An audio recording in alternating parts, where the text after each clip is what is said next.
John's doing interpretive dance, and it's going to give me nightmares. And Nick's not here, so I have to deal with it. And I don't like this at all. Soccer over there is live. We got stuff to talk about. Stuff in Concacaf. Wait, so how is my interpretive dance different than when Nick and I both do interpretive dance at the beginning of the show? When there's like multiple people doing it, it's not as awkward. I don't know why. It just isn't. You're doing it with a Mountain Dew cup? Well, technically it's Diet Dr. Pepper. It's that time of the day. Oh, sorry. Even better, Diet Dr. Pepper cup. Nick is lost in the universe. He'll show up at some point, just pop in and, probably have sunglasses on or something. In the role of Jarrett Smith this evening. No, Jarrett's still on the screen too, and he might pop in as well. Nick actually has a camera that he likes to use. So we will see when that happens, but we got lots of stuff to get into tonight. Hold on, what am I doing? Oh, you were supposed to have sunglasses on when you just popped in. I figured you would come in that way. All right, what am I doing? You didn't do the interpretive dance to open the show. When John did it solo, it was very awkward. Well, it's always awkward. I mean, that's neither here nor there. I mean, come on. Yeah, but it's even more awkward when it's one person doing it. Yeah, really I imagine. You know what else is awkward? If you're Keylor Navas and you are the most disrespected goalkeeper in the history of the sport. I don't understand this. I really don't. I don't understand what my large son Keylor Navas has to do to get some respect in this world. The man has won Champions Leagues. The man has won league titles. And yet people continuously replace him. Without replacing him, they try. And I have no idea what my large son needs to do to earn some respect in this world. It's very sad. It's very, very upsetting. And what camera do I have and what am I doing? This question was not answered. Oh, no, you just have a camera that you use. Jarrett doesn't. Correct. Yes. Yeah, that's all. Yeah, I said you would just randomly appear, and John said playing the role of Jarrett Smith. I'm like, no, Nick will be on camera. Yeah, correct, yes. I will almost always, unless I am in the car somewhere, be on camera. Yes. I'd make that a point. Yes, there's a difference. Okay. Here's the thing about, if we can have a moment for Donnarumma. Right here, this is what happens when you overplay your hand. Mm-hmm. And you have Mino Raiola, who essentially told Milan, look, you have to pay my client all this money. You have to pay the agent fee. You have to do this. And Milan was like, no, we're not doing any of that for him. You're gonna let Gigi walk? Yes, we're gonna let him walk. We just signed another cat. I don't think you have the facilities for that, big man. That's correct, Big Shaq. And so they let Donnarumma walk. They got Mike Magnon in, and he's ready to go. And then Mino Raiola shopped Donnarumma around to like everybody. And everybody's like, no, we're good. We're set. We don't have no. Even Juve was like, no, we got Chesney and the goal. We're okay. We don't have any money. We're broke. We have no money. And so Raiola went back and said, so if we lower the fees a little bit, and Milan was like, go away. and the worst part about this is that when pressed time and time again, Donnarumma came back with one answer, which was, I do what Mino tells me.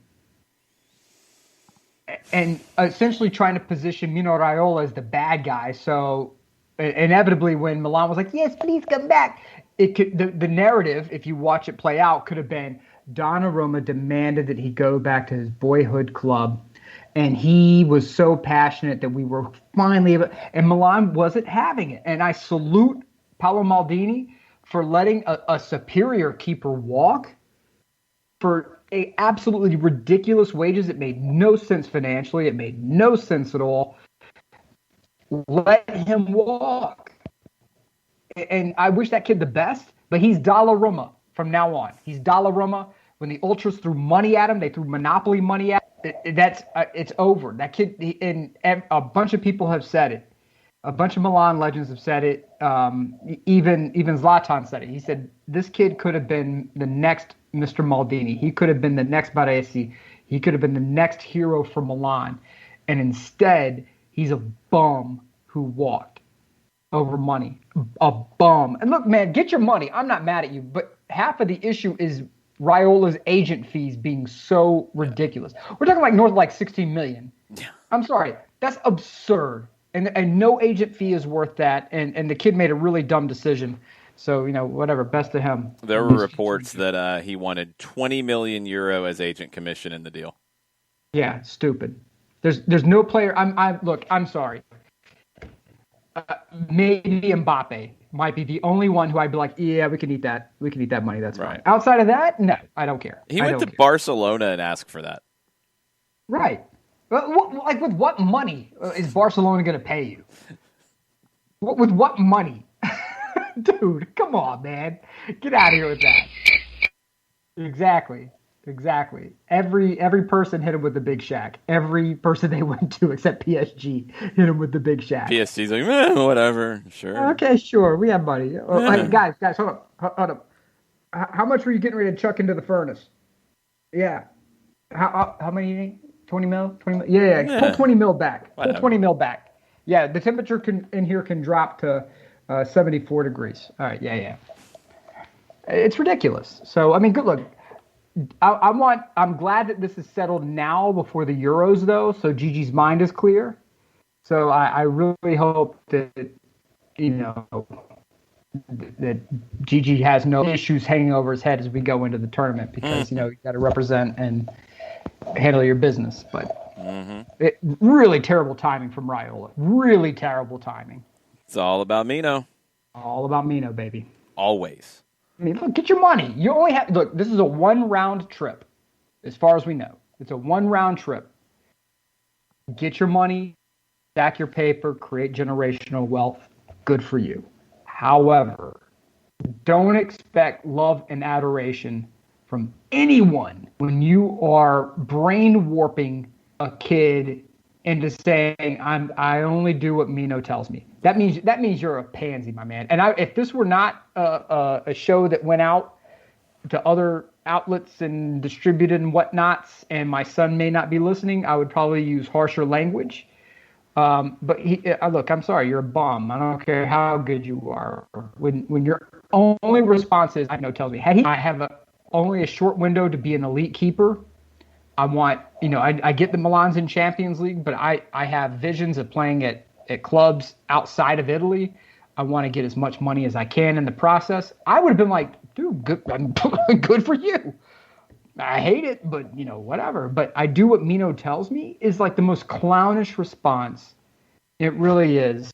So, I mean, whatever. I mean, you're just telling me a bunch of stuff about the strength of your spine and your decision capabilities. That's all you're telling me. Or the non-existent nature of both. Correct. A Portuguese man-of-war jellyfish has more of a spine than Mr. Gigi Donnarumma in this particular case.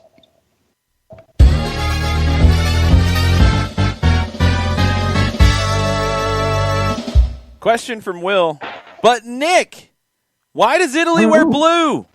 They're one of the only nations whose kit colors don't match the flag. It goes back to the House of Savoy. The royal blue color was their colors, the House of Savoy, and so that was put upon the team. The team initially wanted to go for green, and then they switched it up and decided to represent the House of Savoy. So that's why it's blue. Okay, I never knew that. Mm-hmm. And you can see a lot of because Italy, unfortunately, has a colonial past, like a great many of the nations of Europe. And if you see some of their former colonies, they all have some level of blue, especially if they were, 17, 1800s, they had levels of blue involved. So the only time they've switched from the blue or white or a green as the third, that's why you see the green as the third color. Sometimes, but was during the fascist era in Italy, they went with black because Mussolini believed that you had to showcase not only the physical prowess, but also strike fear and be warlike in the hearts of minds of your opponents. So Italy wore black, and that is why you will almost certainly never see Italy wear black going forward, because we try to put as much distance between that terrible period and today as well. So if you ever see any pictures of Italy wearing any other colors than blue, white, and green, and you see the black, I want you to know why that's there, because I believe in giving you all the information, so that way you have it all there for you. Will also asks, he says, first, that's really cool, which I had never heard that either. He says, any idea on the Dutch? They're the only other ones I can think of that doesn't wear a color that matches their flag. I have no idea. I have no idea. I used to know, because my dad played with a guy who came up in the Feyenoord system, and a big keeper named Edwin. And so he is actually I believe he's the owner of the Rovers team out in East Cobb. Oh yeah, it's it refers to the family name of the Dutch royal family. Yes, the House of Orange Nassau. Their ancestor William of Orange is the founding father of the Netherlands. There we go. Ergo. So see, royal colors are factoring into a lot of these team colors there. Yes, that's what happens on a soccer over there sometimes. Just weird things come up, and you follow the thread and you see what happens. That's right. When do you think Lazio is going to announce Maurizio Sarri? Why isn't this happening yet? They've got to agree to terms. Yeah, and there's something that's keeping Maurizio from signing. Is it cases of cigarettes? It could be. It could be the amount of espresso served on a daily basis. It could be the packs of cigarettes freshly delivered.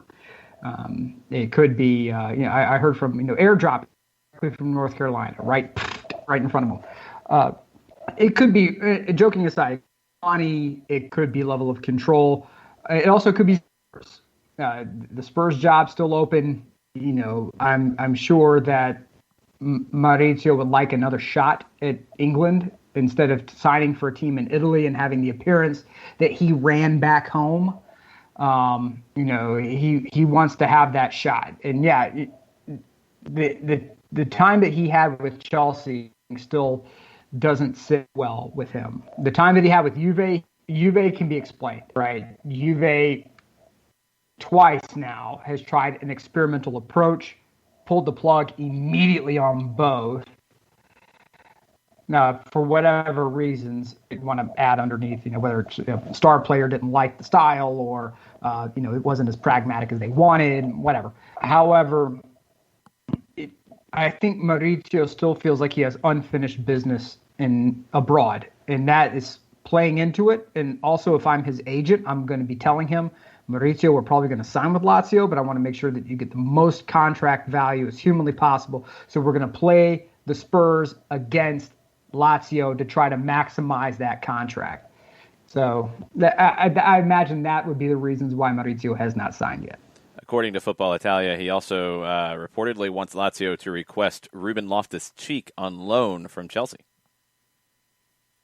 Look, again, player, that's control. Like if a manager is telling a team president, I want player X, Y, and Z, before I even debate signing, that is a manager putting a foot forward saying, look, I'm going to have input in, which is probably not what he had at all at Juventus and probably not what he had at all up at Chelsea. So, you're like, okay, you can bring in Jorginho, that's fine. But who are these? No, you're not bringing in these other cats. So it's an opportunity for him to establish a level of control early on. So that way it can better serve the ramp time to making his project a success. So that's what you want as a manager, especially for him. Chelsea, they pulled the plug. Juve, they pulled the plug. You want a level of control at this point. So what are we left with in the managerial musical chairs? So Tottenham's still there. Yep. They were one of the first, and they're still there. Good job, Spurs. Everton is still there now. Yep. Who else? Palace. Burnley. Really? But are we even the counting thing, them? though. Sorry, Palace and Burnley fans. Yeah, I think you have to count I think you have to count Palace and Burnley. As much as I would say, John's the English snob here. Yeah. There's a few managers out there that when you're playing musical chairs with this, what will those teams be able to offer whenever you're competing against the? I mean, I know Liverpool fans are going to laugh. Whatever, I don't care. When an Everton steps up, because the hierarchy goes, it goes Spurs, Everton, Lazio, and then you have some of these cascading down teams. And whatever slots don't get filled or get occupied up here, if you're a manager and you're needing that next job to keep your name relevant and out there, to keep from falling into the mass, you better be looking at something like a Crystal Palace or a Burnley. Hey, look, I'm willing to come in, decent rate, you're still going to pay me, but I want to make sure that my project and ideas are funded to a certain extent. I understand what this is. You know what it is. I know what it is. But let's make this a win-win for each of us, right? Give me 2 years. If I'm not done in 2 years, we'll walk away mutually and we'll just call it good. So those jobs do come into play because that's the next stepping stone down. If just like we watch quarterbacks in the NFL draft, if you don't make that top 4, and then there's like 5 or 6 teams below you that don't need a quarterback, well, now we're looking at a completely different slot for you. It's the same thing with coaching hires as well. It looks like Celtic is going to be off of this list. It appears that they have verbally agreed to personal terms with Ange Postecoglou, who has been working in Australia and Japan for quite a while. I guess they feel like they're going to get this UEFA waiver that they needed to get because he doesn't have a UEFA Pro license because he hasn't been working in UEFA. Kevin Muscat is going to be his assistant, an Australian legend. So Australia is taking over Scotland, and they're starting in Glasgow. I'm not going to believe any of this until game 1, when I actually see that said gentleman on the touchline. Outside of that, can we talk about how the fall from grace, where you had a chance to win 10 in a row if you're Celtic? Yes. And you 10 in a row. Yes. And you blew it. Mm-hmm. Yes. By bringing in Neil Lennon and not getting rid of that goon when you had a shot, and allowing your hated rivals to take the title instead. It's Scotland today. And now you're bringing in this dude from Australia, which this guy may be, he could be a superstar. God knows, but you are Celtic. While in the grand scheme of things, you may not be that have that same gravitational pull as you may have had in the past. You are a name, and you should be able to get a name to come manage you instead of bringing in now this bitter old guy in Lennon who is out there just setting fire to his legacy in a way that I haven't seen too many club legends do. The Celtic fans deserve better. I think the club is of higher stature. I'm just shocked at how this team is handling this crap. It's unbelievable to me how they're handling this. Jarrett, I'm sorry, but it blows my mind. Celtic's better than this. It's like when you have a really good friend who dates someone who is terrible, and you're like, hey, really need to cut this loose and just I'll set you up. I have a friend, they're single, we can make it happen. I will pay for your first 3 months of eHarmony. Whatever you want to say, however you want to do it, get rid of and they're not making it happen. That blows my mind. You had Eddie Howe. Eddie Howe wanted more control than Celtic was willing to give, and now you're looking at Ange Postecoglou. And I'm sorry. I'm sorry though. They really lost out on Eddie Howe. Oh my goodness, Eddie Howe left. What are we ever going to do? We're going to go to Australia. I mean, that's where you are now. Well, I don't know. I'm not sold on Eddie Howe being the savior for anybody. I don't know. I mean, maybe with more resources he'll be better, but he's look, we're kind of scraping the barrel here at this point. Mm-hmm. I people, and I'm not going to name names, because it's pretty embarrassing for them. I know a lot of people who drive and they got a really big house and they're broke. I'm talking living on credit cards because they spent way more. They went out over their skis on spending, spent way more than they should. If you see everything about them, you should be like, that person's balling out of control.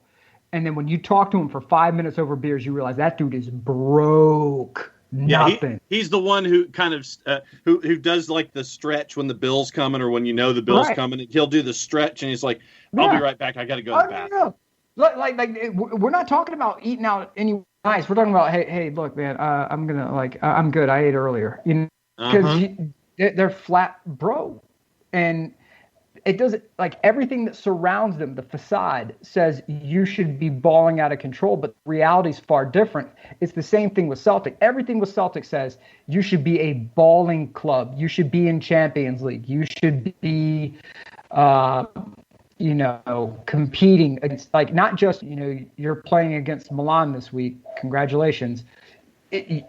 Oh my God, Celtics coming to town. They're physical, they're fast, they're dangerous. They could run you off the field if you let them. Nobody's saying that now. All they're saying is, you let Howe go? That's how far they've fallen.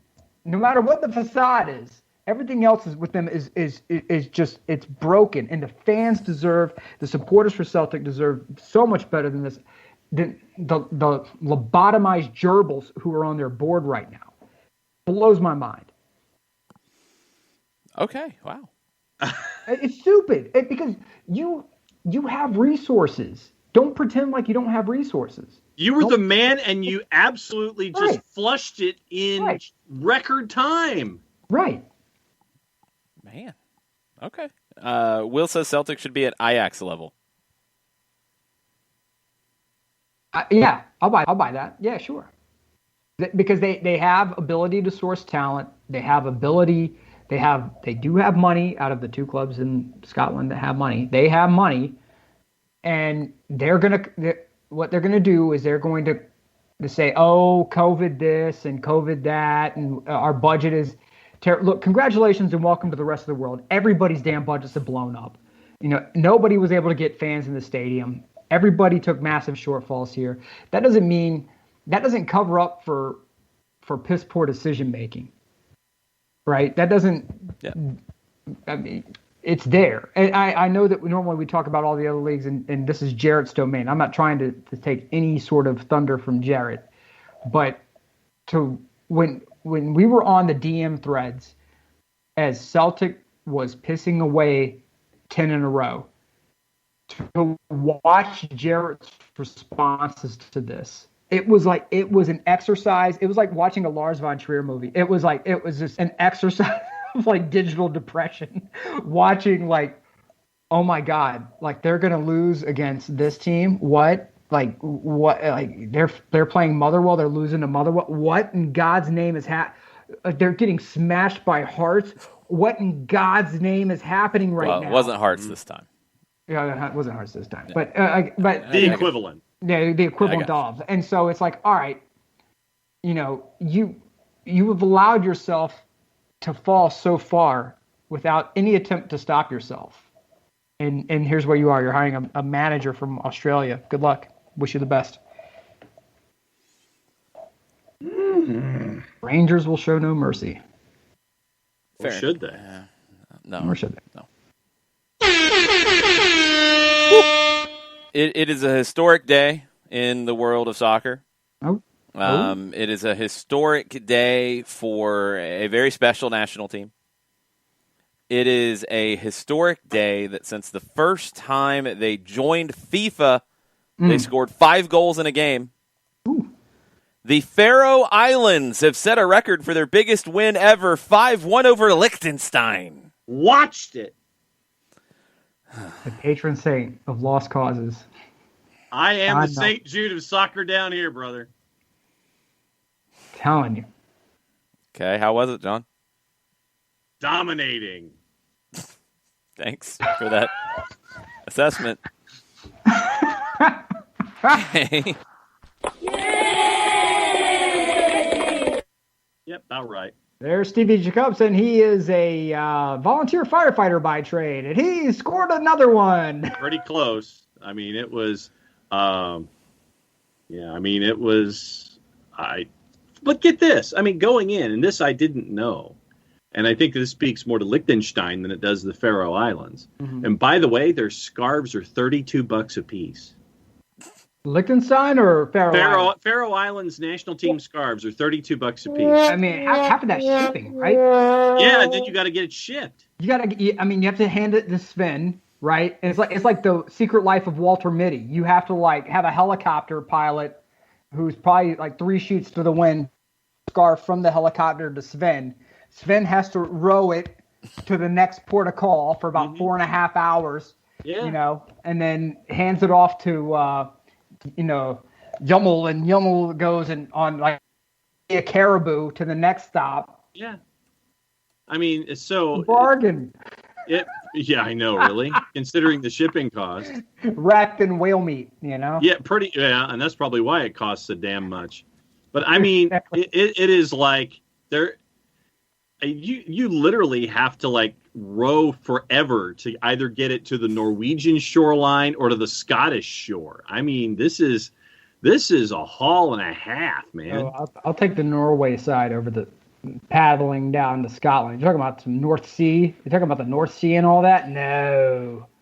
And I mean, the Faroe Islands today at home, in front of friends and family and the occasional applause from the 7 people that were there. They were a minus 370 in the juice boxes at home. Whoa. Liechtenstein was almost a plus 1,300. So they got it right. What's the surprise? Well, just the number. I didn't know that Liechtenstein was that bad, basically. Hot garbage, Liechtenstein.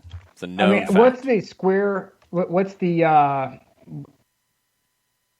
mileage of it's like one of the smallest countries in the world, right? Yeah. So as a territory, yeah. So Vatican, San Marino, Liechtenstein. Did the Faroe Islands goalkeeper wear a beanie? I guess this is the thing. No, he did not. Although it was rather gray conditions, it was not the most pleasant to play in. It was a very, very low ceiling, just slightly above the top rows of the stadium that they were playing in. And technically, the Faroe Islands are an autonomous territory within the Kingdom of Denmark, which explains why it's Danish krone. Yes. That is what you're having to pay $32 just to get a scarf off the island.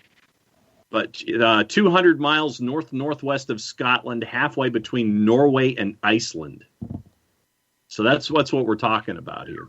That's a haul, man. Yeah, they had Clement Olsen had a brace, Brenda Olsen had a brace, and Viljormur Davidson had a penalty in the 79th. Liechtenstein actually had a 1-0 lead in this match. And then the Faroe Islands smoked them for 5 in a row to get the Duke today. The wheels fell off for Liechtenstein. It did. I think the travel caught up with them in this. When the wagon wheels fall off, buddy.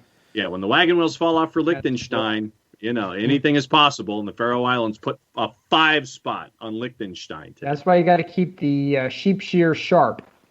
Say that 10 times fast. Always. Never know. Yes, always. In other action today, World Cup qualifiers in Asia. Let's see if we have any wild, shocking upsets. Our friend in Guam, they lost 3-0. Syria beat Guam 3-0. Dallas J lost 3-0. Dallas J of the Greenville Triumph. It wasn't good for him. China beat the Philippines 2-0. Jordan won 3-0 at Nepal, or possibly at a neutral site.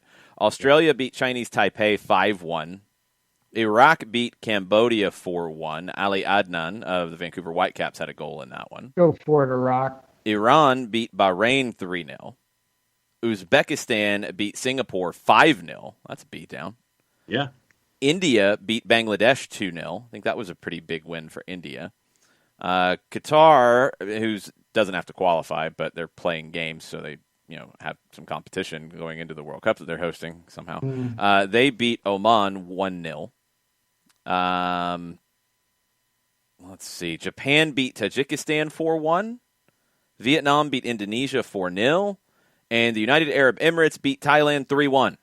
all the favorites won today. And just to give you an idea about some of the margins for the juice boxes. Oh, Kyrgyzstan lost to Mongolia. Or Mongolians won. You do not walk into so the that steps was of Mongolia. That was the only underdog that won today. Mongolia went on the road and won that. Yeah, Kyrgyzstan was a minus 2,500. Mongolia was a plus 2,665 going into that one. That's right. The Sons of Khan will not put up with your buffoonery. Man, I'm going to have to check into this Mongolian team. I have seen some jerseys. I don't know if they were concept kits or if they were actual team jersey, but the Mongolian kit's pretty rad. It was a 34th minute goal, and I am not even going to take a stab at the goal scorer's name. Oh, I will. Hang on just a second. Wow. And if you have any family at all in like Eastern Europe, you're probably related to Genghis Khan in some way, so you might as well go ahead and get a Mongolian kit anyway. Sure. Let's see. Oh, and apparently Kyrgyzstan played with a defender in goal. Oh, that's always good. What happened there? Forced to play a World Cup qualifier. This is according to our friends at the AP. Forced to play a World Cup qualifying match with a defender in goal on Monday because all three of the national team's keepers were self-isolating following a COVID-19 outbreak. What do they think? The River Plate? Yeah. Defender Izar Akhmatov instead played between the posts, allowing one goal in a 1-0 loss to Mongolia. Okay. Oyunbatarin Miyadori scored in the 34th minute for the visitors. Mongolia is ranked 192. Kyrgyzstan was ranked 99th. Wow. That's a big upset. Yes. Go Mongolia. See, now you're going to get me looking for those Mongolia kits, Nick. I'm just saying. I thought I saw them online not too terribly long ago, and I saw them. I was like, yeah, I need to grab me one of those. Oh boy! I want to say it was like white. I want to say it was white and red, and had a pretty ridiculous crest and some inlay on the kit. So that World Cup qualifying update leads us into this.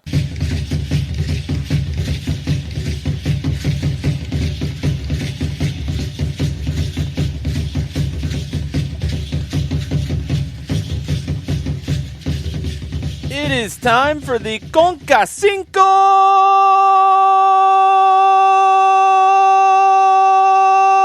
Coach on Nelson.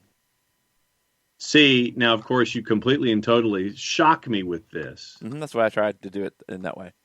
I know. I got you distracted by Mongolia. Now you're thrown off. You absolutely got me thrown off by all of this. Looking at friendlies, Jamaica and Serbia. We don't care about friendlies. Today. We don't care about enough friendlies.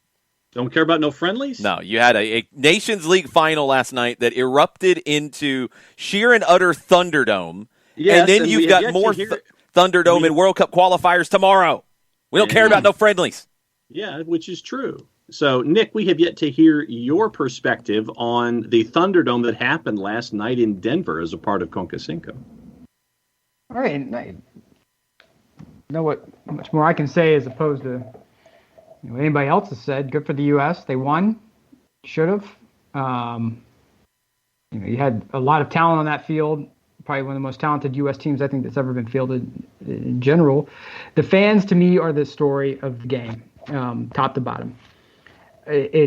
I know that we've been cooped up for like the past, year plus, but people have just gone and decided they're going to wild out. The tossing of crap from the field, full water bottles. I mean, if you go to stadiums now and they say, well, we can't keep the cap on the water bottle. Why can't we keep the cap on the water bottle? Well, now you know. Because people fill it up and they launch it, and it has some weight and velocity behind it. And when it pegs one of your players or the opposing team player upside the head, it can alter the outcome of the game. There was a lot of really questionable non-calls. I thought, if I have to go through players who I thought really stood up well, I thought Horvath obviously was, he played himself into a new contract somewhere. And then McKinney as well. You could really see the growth and development with McKinney playing in Serie A, playing for Juve, and seeing top-tier talent week in and week out. When you see him and you see Gio Reyna and all of them playing, I want to say that I think Tim Weah is playing himself into a better deal as well. His dad is going to have a few conversations Former Ballon d'Or winner George Weah is going to have a few conversations with him when he goes up and he cuts in. Had he cut down instead of trying to cut up, and he might have had a better shot on goal. Dad's probably schooling him a little bit today on that one. But look, it's a good win for the U.S. men's national team. I have my thoughts on Greg Berhalter, but whatever, I'll keep to myself. But generally speaking, this is the trend you want. You had some struggles. Slowly, you're pulling the nose of the airplane up, and then to get a win over your hated rival.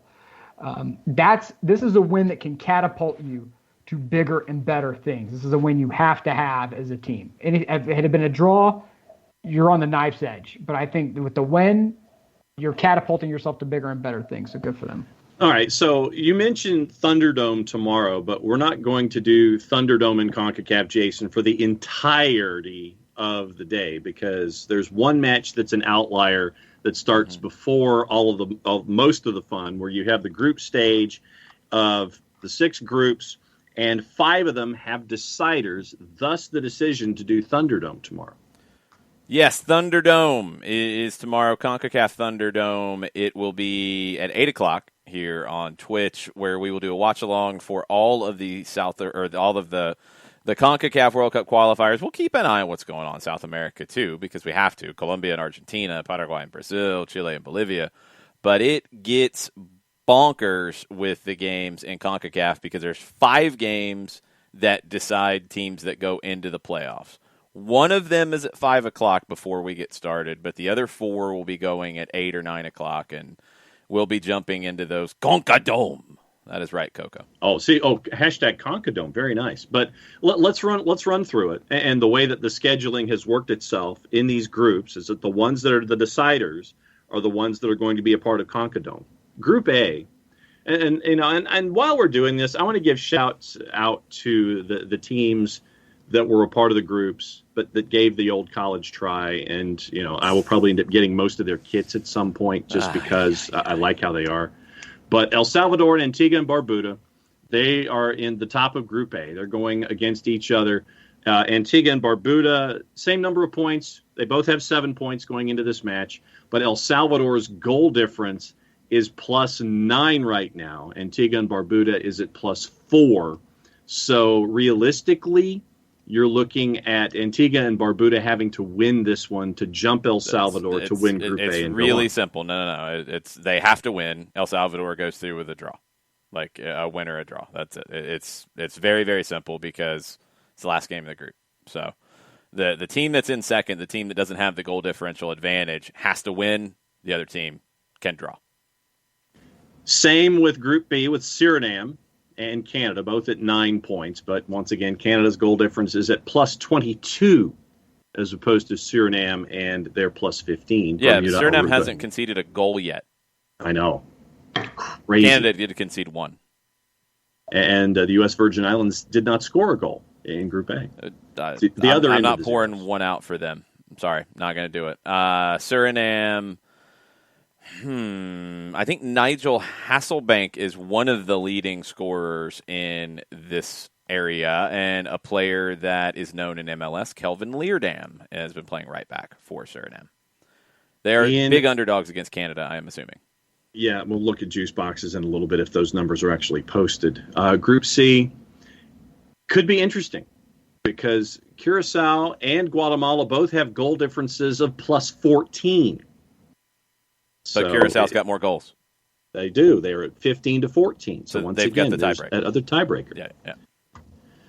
Cuba, St. Vincent and the Grenadines, British Virgin Islands, not happening. Group D, Panama and the Dominican Republic. Panama with 9 points, goal difference of +15. The Dominican Republic is at 7 points. They need to win, basically, because they've got to get the 3 points to get on top of Panama to go 10-9. For that, Barbados, Dominica, Anguilla, not happening. Group E, Haiti and Nicaragua. Haiti with a goal difference of +12. Nicaragua, a goal difference of +10. Neither one have conceded a goal. Crazy. They're playing Belize and the Turks and Caicos, John. Yes. It's not that crazy. Belize, 5 goals scored, 5 against, and 3 points. Turks and Caicos gave up 22 in their 3 matches in group. And then Turks and Group F, Caicos did not have a good run here. They did. No, they did not. Are you going to get their jersey? I'm going to look at it first. John, do not buy the jersey of a team that lost 5-0, 7-0, and 10-0. Don't buy their jersey. All right. Hey, John. Yeah. You are a grown man with a bank account. You buy whatever you want. Don't buy their jersey. They're garbage, John. There's like 25 other teams in CONCACAF that are better. Plus Mongolia, according to Nick. Yeah, but they're not in CONCACAF. And then Group F is settled with St. Kitts and Nevis at 9 points. Trinidad and Tobago with the draw to the Bahamas, who had not scored a goal and still haven't scored a goal. Gave up 15 going in. That's horrendous, Trinidad and Tobago. Awful. See, if they'd got their kits from bowl football sooner, then maybe they wouldn't have stunk up the joint. See? But they did stink up the joint. Puerto Rico's the one to keep an eye on. They actually did pretty well. A win, a loss, and a draw. They only conceded twice. They drew with Trinidad and Tobago 1-1. That's a good result for Dave Sarakin's group. They lost at St. Kitts and Nevis 1-0. They got their win over Guyana 3-0. They're one to keep an eye on because they brought some players in, like Zarek Valentin. It was a little bit of a surprise. So Puerto Rico, maybe, in the future. But yes, the juice boxes for those matches have not been posted yet. Those That's will garbage. Pop up tomorrow.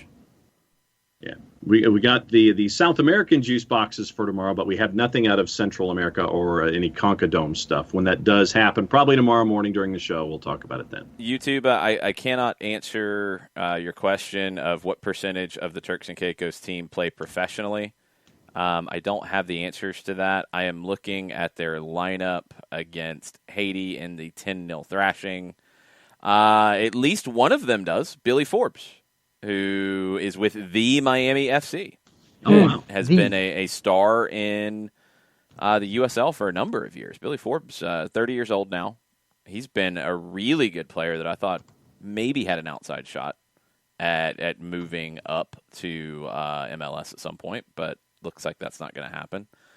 He's the only one that I recognize. I'm sure others do, but he's the only one that I know.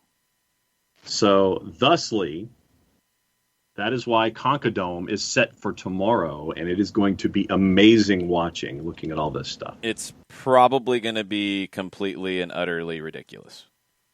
I'm just saying. I'm here for it. Yes, it will be absurd. I now have to look at the Turks and Caicos team and make sure that I don't recognize anybody else.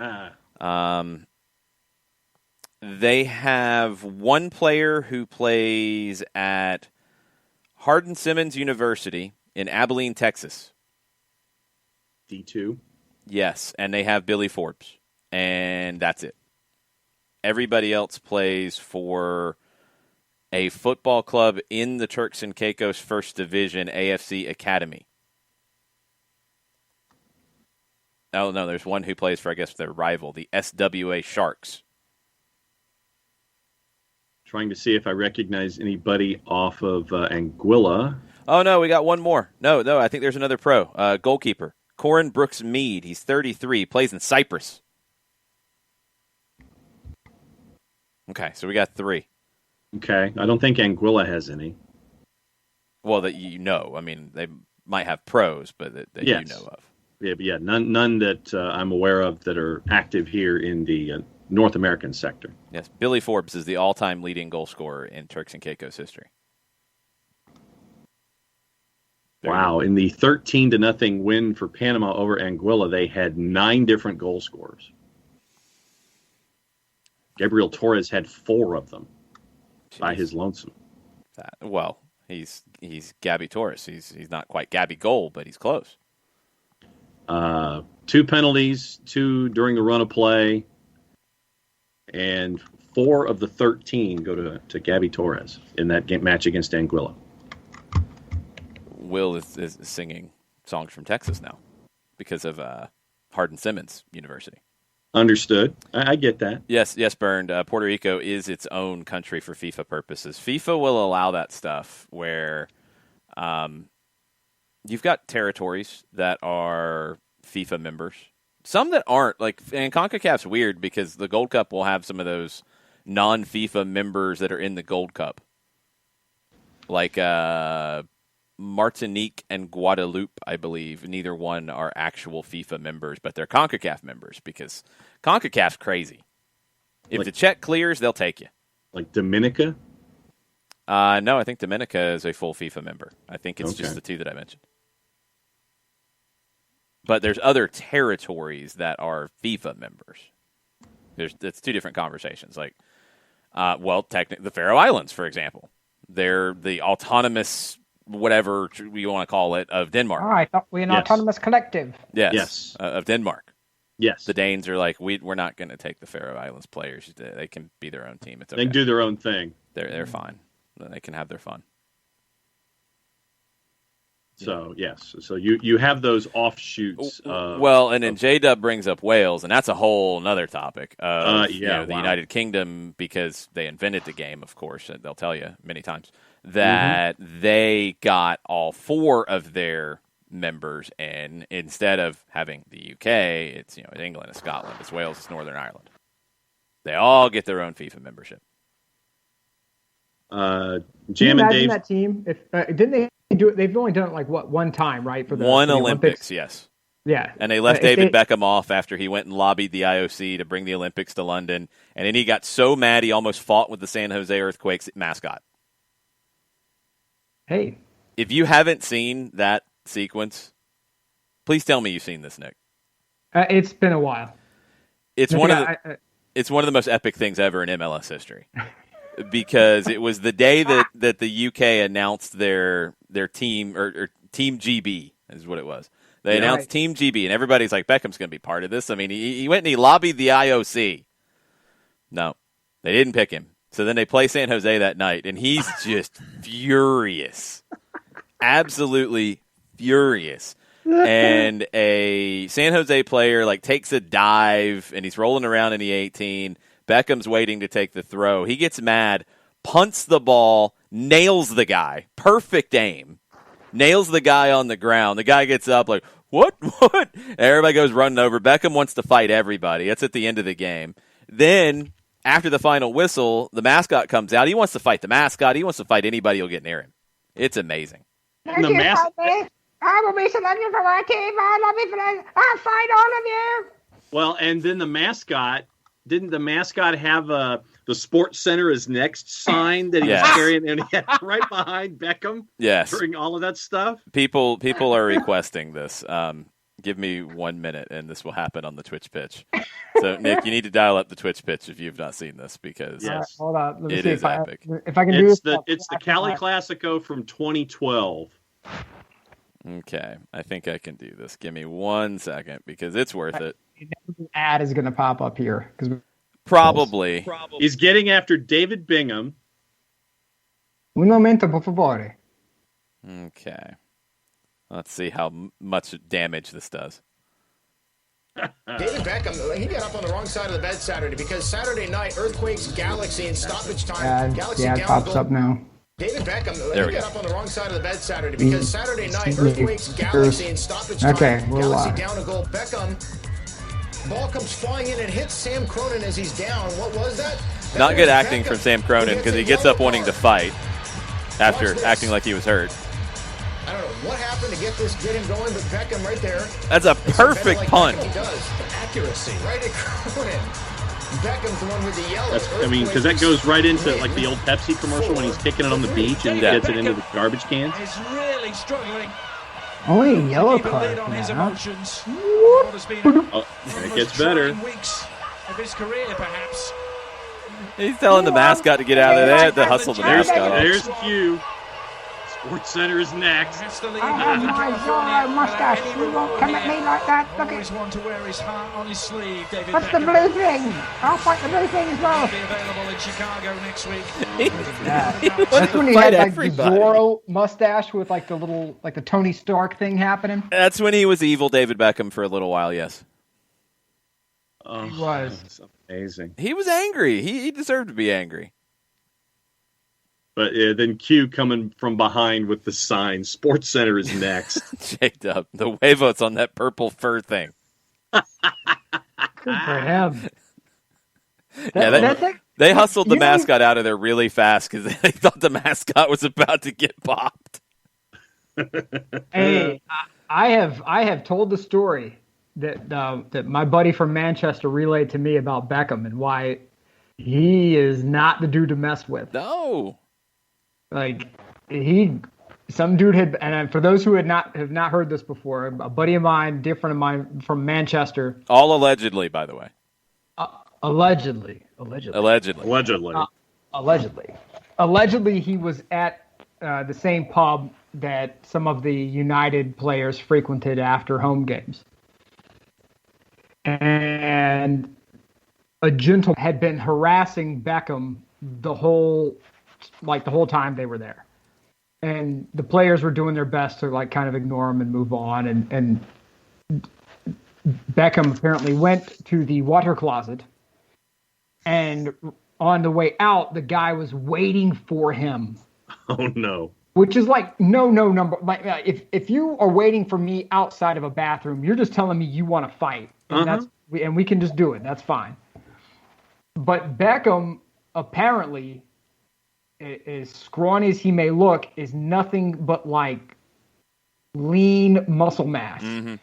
And he allegedly. You like did he matrix this dude or something? He grabbed dude by the throat, allegedly, and lifted him up off the ground, like pinned him against the wall, and went like that, allegedly.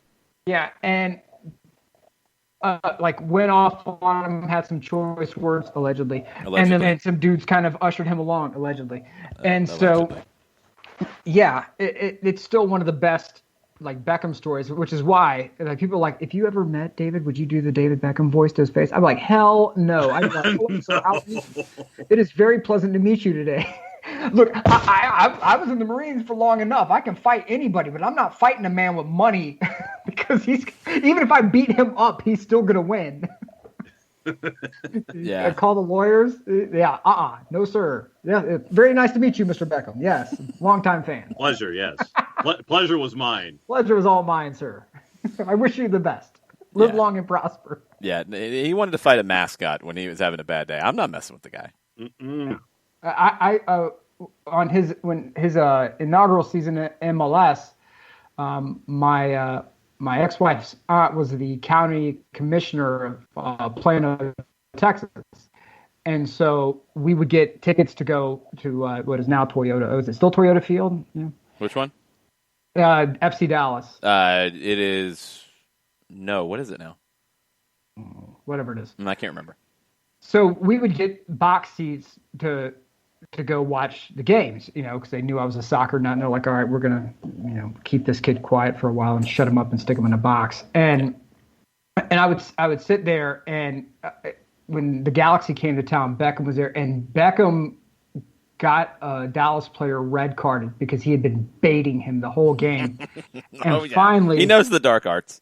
Yeah, he is an expert at the dark arts. And so when the Dallas player got the red card, Beckham walked over to him and went like that. That's awesome. I swear to God, that's the first time in an MLS game that I've been to, I was like, they're about to come out of the stands. Like, they are about to come running out and bash this dude upside the head.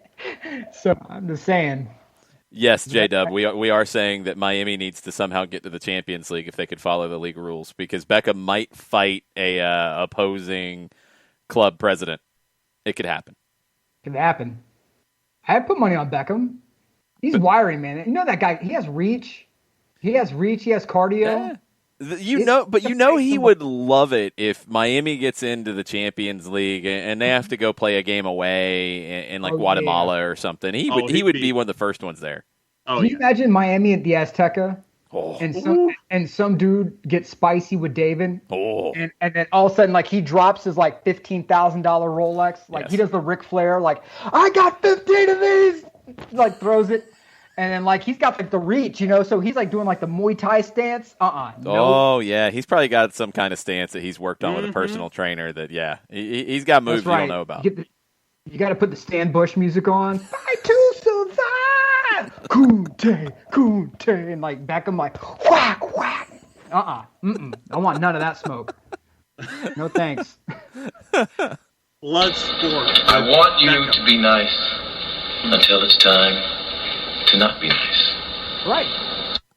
I'm just saying. Attaboy, Dalton. A dude with reach and cardio is a short guy. You know you're going to take punishment going in. You know you're going to take punishment going in.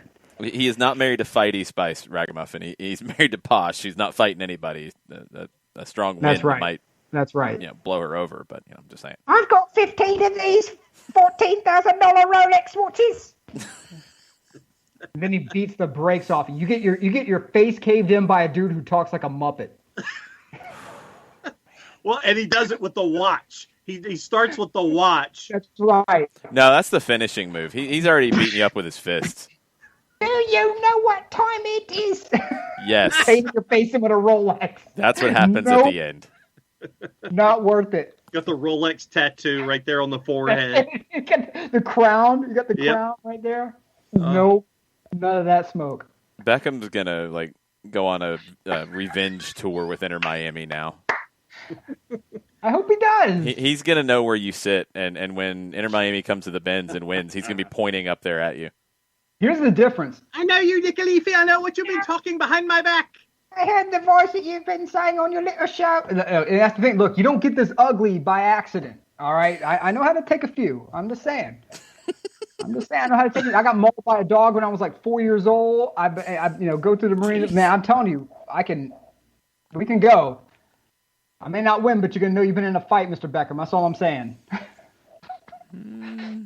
You got that reach, though, man. Yeah, you're going to have problems with the reach. One of those, a David. It's a wrap. Yeah. He lands a spinning kick. You're done. It's over. Yeah. No, it's lights out. You're and done. then he talks trash to you in the Muppet voice. Yes, like he amps does. up the war. He talks a lot of trash. Center, like tonight on SportsCenter, David Beckham beat a short bald man half to death. Oh, this is what I told you would happen. I would never live it down. I have to move to the center of Sicily. And they would still be like, you are the man who got to confess Kevin by Beckham, no? Get off the island. Go to Malta. No. You damage our island. No. Wow. That went so far off the rails, I don't even know what to do with that. I guess to follow that up, we have to do a little bit of this.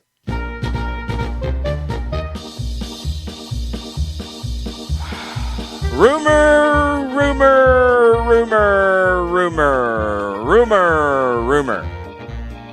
What do you think about this one? Manchester City's manager Pep Guardiola, according to ESPN, wants to sign Jack Grealish this summer. And everybody else. Wait, Manchester City wants to sign everybody else? Or everybody wants to sign Jack Grealish? They want to sign Grealish, and they want to sign Kane, and they want to bring in everybody.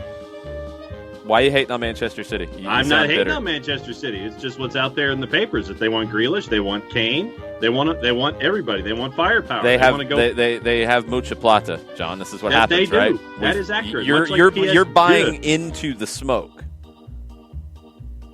You got to remember, these clubs are the ones who get linked to everybody, like Atlanta United, like Miami, like true. the LA Galaxy. They need to be calling down to London, to the West London Massive, and see what the price for N'Golo Kante would be. Yeah, I think they're gonna. That's what you're needing to get over the hump. Don't come at me with this other mess. I think they're going to go get a number 9. I think it's possibly Harry Kane. I think that's the direction they're going to want to go. What about the Jadon Sancho rumors finally, possibly, maybe coming true, and eventually him going to Manchester United? This is like a WWE storyline. You're waiting for is this the episode where Roman Reigns turns heel? Is it? And we've been saying it for so long, and they finally turn Roman Reigns heel, and oh God, finally. It's you waited so long. Yes. It's good Lord. Sancho deal should have been done a long time ago. 80 million pounds is where it is now, plus add-ons. Yeah. Somebody will pay. That's garbage. Anybody who pays that is drunk, rich, and stupid. Hey, there are a lot of people who are front-loading bills with the idea that the stadiums will soon be wide open. Drunk, rich, and stupid is no way to win games, son. No, it is a way to win games, actually. It's a very good way to win games. Great way. It's actually the way to win games, maybe except for the drunk part. Yeah, I'm with Winter Wind here. Like, you got to look. I'm tired of hearing this from Man Yeah. U that they're getting not buying Sancho. it. I don't know if it's Man Cough U. up the cash. Cough up the cash. If I you're think gonna it's do anything Sancho's about agent. That life, cough up the cash. I think it's Sancho's agent saying, please cough up the cash, please, because I'd like that Yeah, Mino money. yeah. Please, I'd like that. I want that commission. Hey, look, the people who, when the market gets depressed, it's not just the teams who are losing money, because when the teams lose money, there's a knock-on effect. And so the teams lose money, they're less likely to sign someone else, which means the agent fees plummet. And the only people that they're making money off of are, the $15 to $20 million players, and not the $80 to $100 million players. So I'm just saying, agents like Mino Raiola are going to be pushing stupid moves right now because they have a massive shortfall to make up for. They got credit cards just like the rest of us. Mm-hmm. Cristiano Ronaldo reportedly exploring his options elsewhere. Yeah, he's gone. If he leaves, the list at Juventus includes, to replace him, Gabriel Jesus, Mauro Icardi. I can see that move happening. Dusan Vlahovic from Fiorentina. Those are the three options, according to Gazzetta dello Sport. The question is Mauro Icardi going to want to actually do work? That's the problem. The answer would be no. Yeah. Mauro Icardi, notice that how you haven't seen anything with Mauro Icardi saying, I want out of Paris. I love PSG. I love my time here. Mm-hmm. How much did that dude ride the bench? Is Mauro saying that, or is his wife saying that? Moro, actually. Well, that dude is a vessel. He is a vacant space. And I hit Wanda calls all the shots. Mm-hmm. Wanda calls all the shots in that relationship. Whether or not, with the tie to Paris, she remains a name. If they go to Juve and he flames out, then reality show time. Exactly. And so Wanda doesn't want that. Wanda doesn't want to go on TV shows and talk about, why is your husband failing at Juve? So instead it's, he's doing wonderful at Paris. Well, why is he not playing that much? Well, have you seen the lineup there? That's a galaxy of stars. He was cavalcade of stars. The guy doesn't want to play. So I could see the move taking place from a name perspective, but I think the kid from Fiorentina is the most likely result.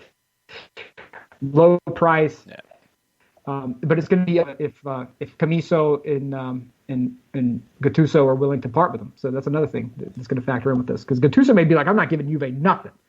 The only thing I got for them was a fork, a rusty old dull fork to the face. Jeez.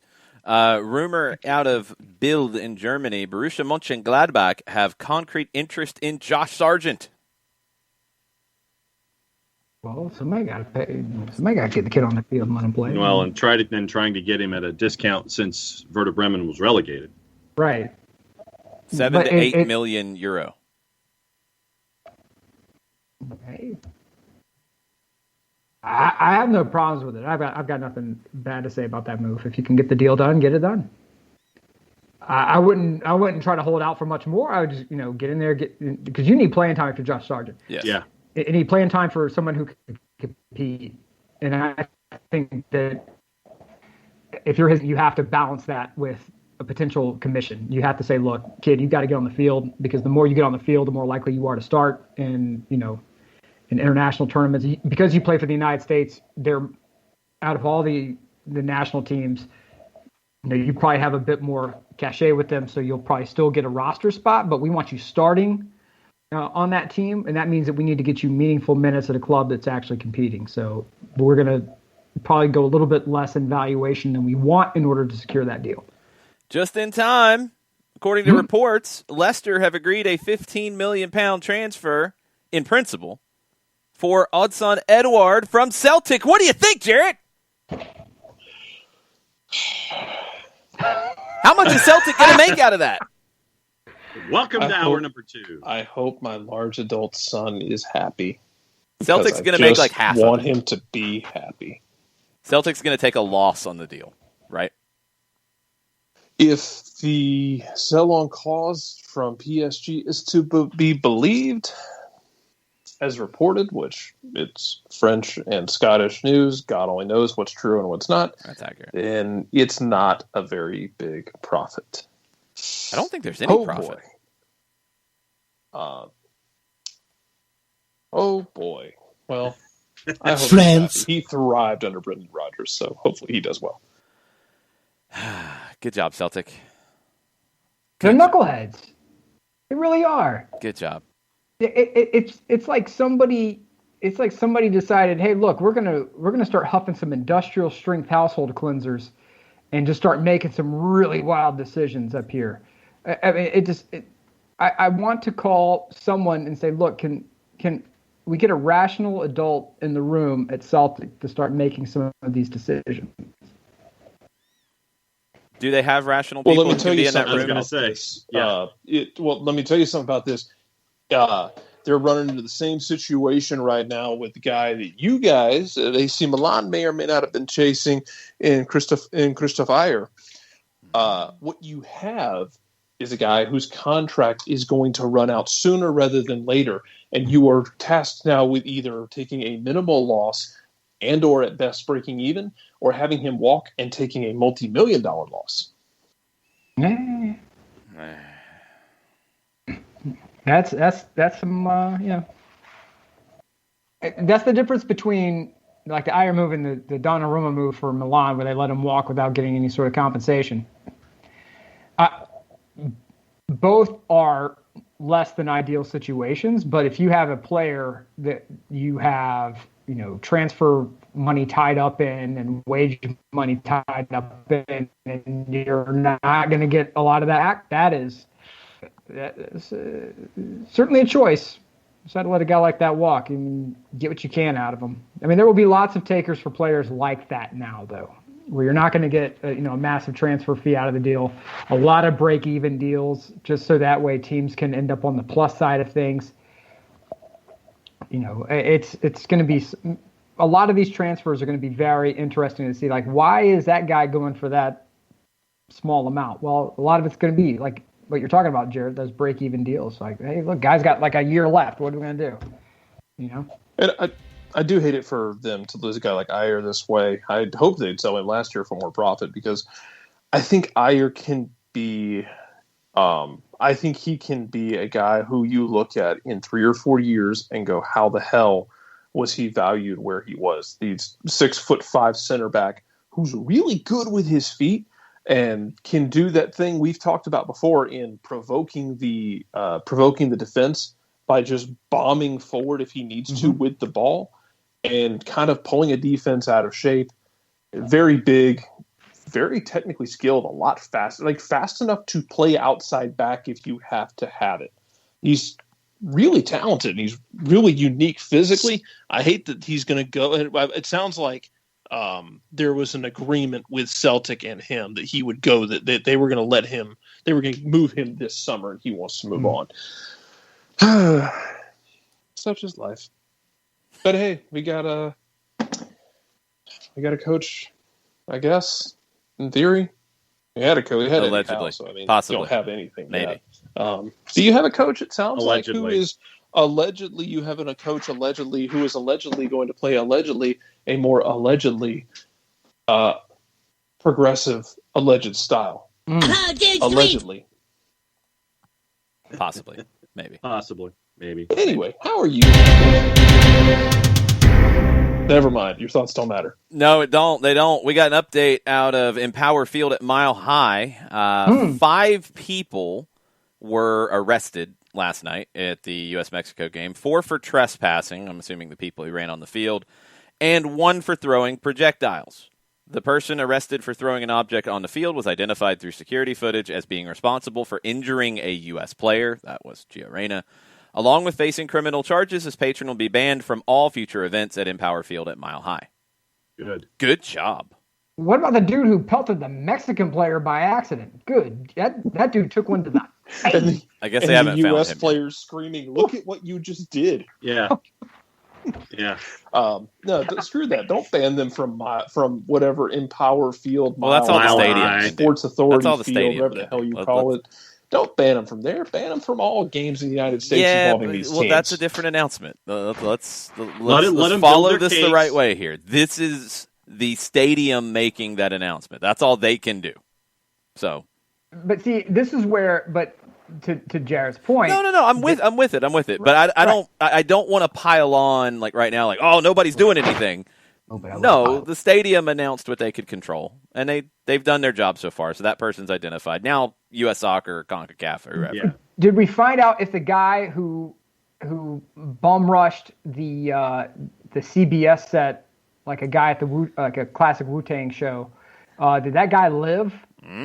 We don't have an update on that. That's the one thing I haven't heard because I mean it looked like Wile E. Coyote chasing the Roadrunner, man. You hit the edge of that cliff and you just see him drop behind the set, and then there's no update. I have never seen a dude go full G.G. Allen on a set like that. That was amazing. Yeah, I didn't see that one coming in that match. I just think neither did the crew. No. Dempsey looked behind him like, damn, man. The announcement specifically, and Bernda, I know what you're saying. There could have been other people involved in this. The statement is specifically referring to just the trespassing people and the one who threw something, not like random people who did something to get arrested in a stadium, which happens every event all the time. Mm-hmm. So, like, yeah, I mean, Buffalo Bills games, they're drunken morons who throw themselves through tables. We know they're going to get arrested. Like, a bunch of them are going to get arrested for sure. But this is all we know from just this. So I don't know if there's other arrests or not. Right, but this is like where, like, we'll use Atlanta as an example, where Mercedes-Benz, State Farm, and Truist all have, the stadium managers all have an agreement, which is if you get thrown out of one, you get thrown out of all. Because you've proven that you are incapable of behaving yourself at a sporting event. So we don't want you here. You're an idiot. You're not allowed to hang out with us. Right. And that's I think, generally what could be done. But, yeah, I mean, sure. U.S. Soccer can, certainly try to do something, but I think it's up to the stadiums. Really. Yeah. No, all on board with it. I realize I'm going to have to redraw my U.S. Soccer octagon pool because I need to make USA Mexico play in Buffalo. That is a choice. I like that one. Minnesota is on the list for a possible U.S. Mexico game, by the way. I want Bills Mafia for a U.S. Mexico game. Did you imagine all the table spots out in the parking lot getting revved up for this one? They wouldn't even get in. They'd be passed out in the parking lot through a table. But Bills Mafia just providing security like Hell's Angels did.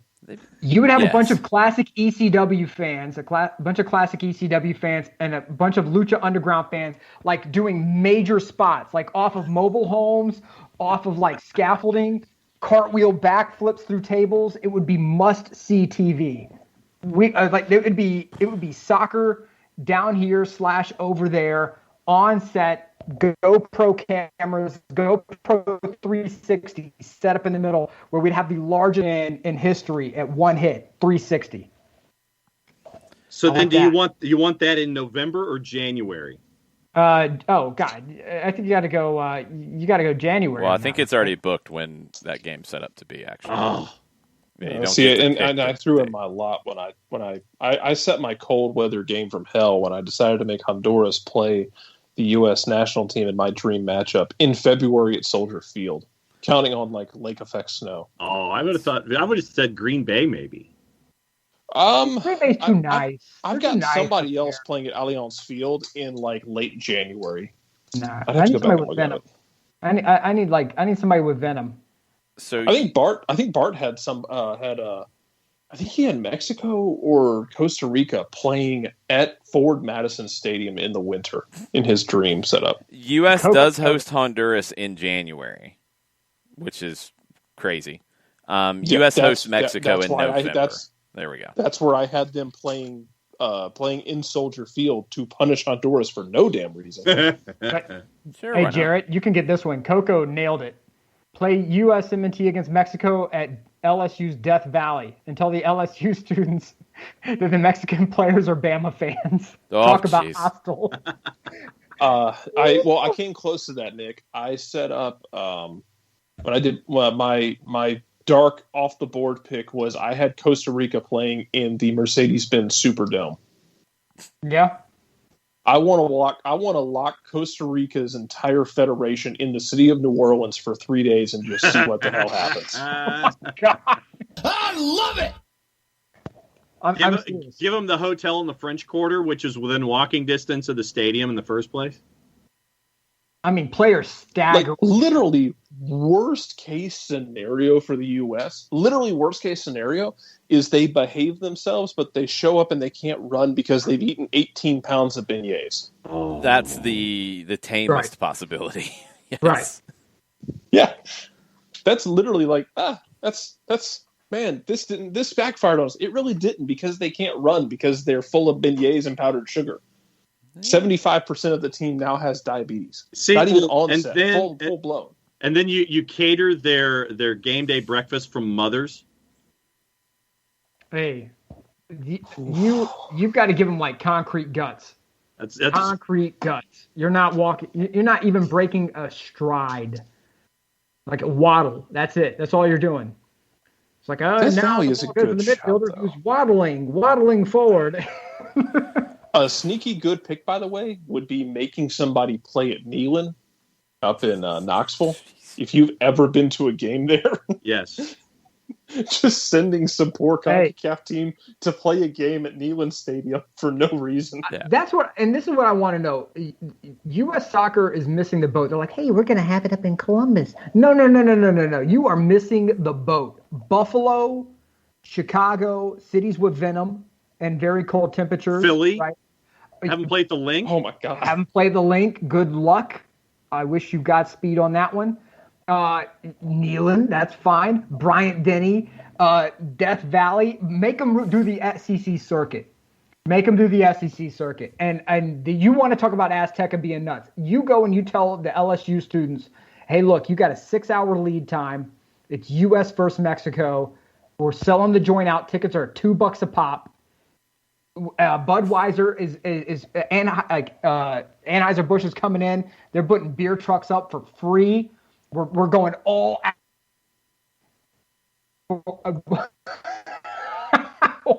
and of course the announcer comes on. It's Saturday night at Death Valley, and then the whole stadium starts shaking. Give them that. Let them know. You want none of Garth that smoke. Brooks just blaring out of the speakers. Oh, jeez. Oh yeah. They're playing on the grave of the old vet. That was like green concrete at the old vet. It was. Hell, take him to South Carolina. Take him to Columbia.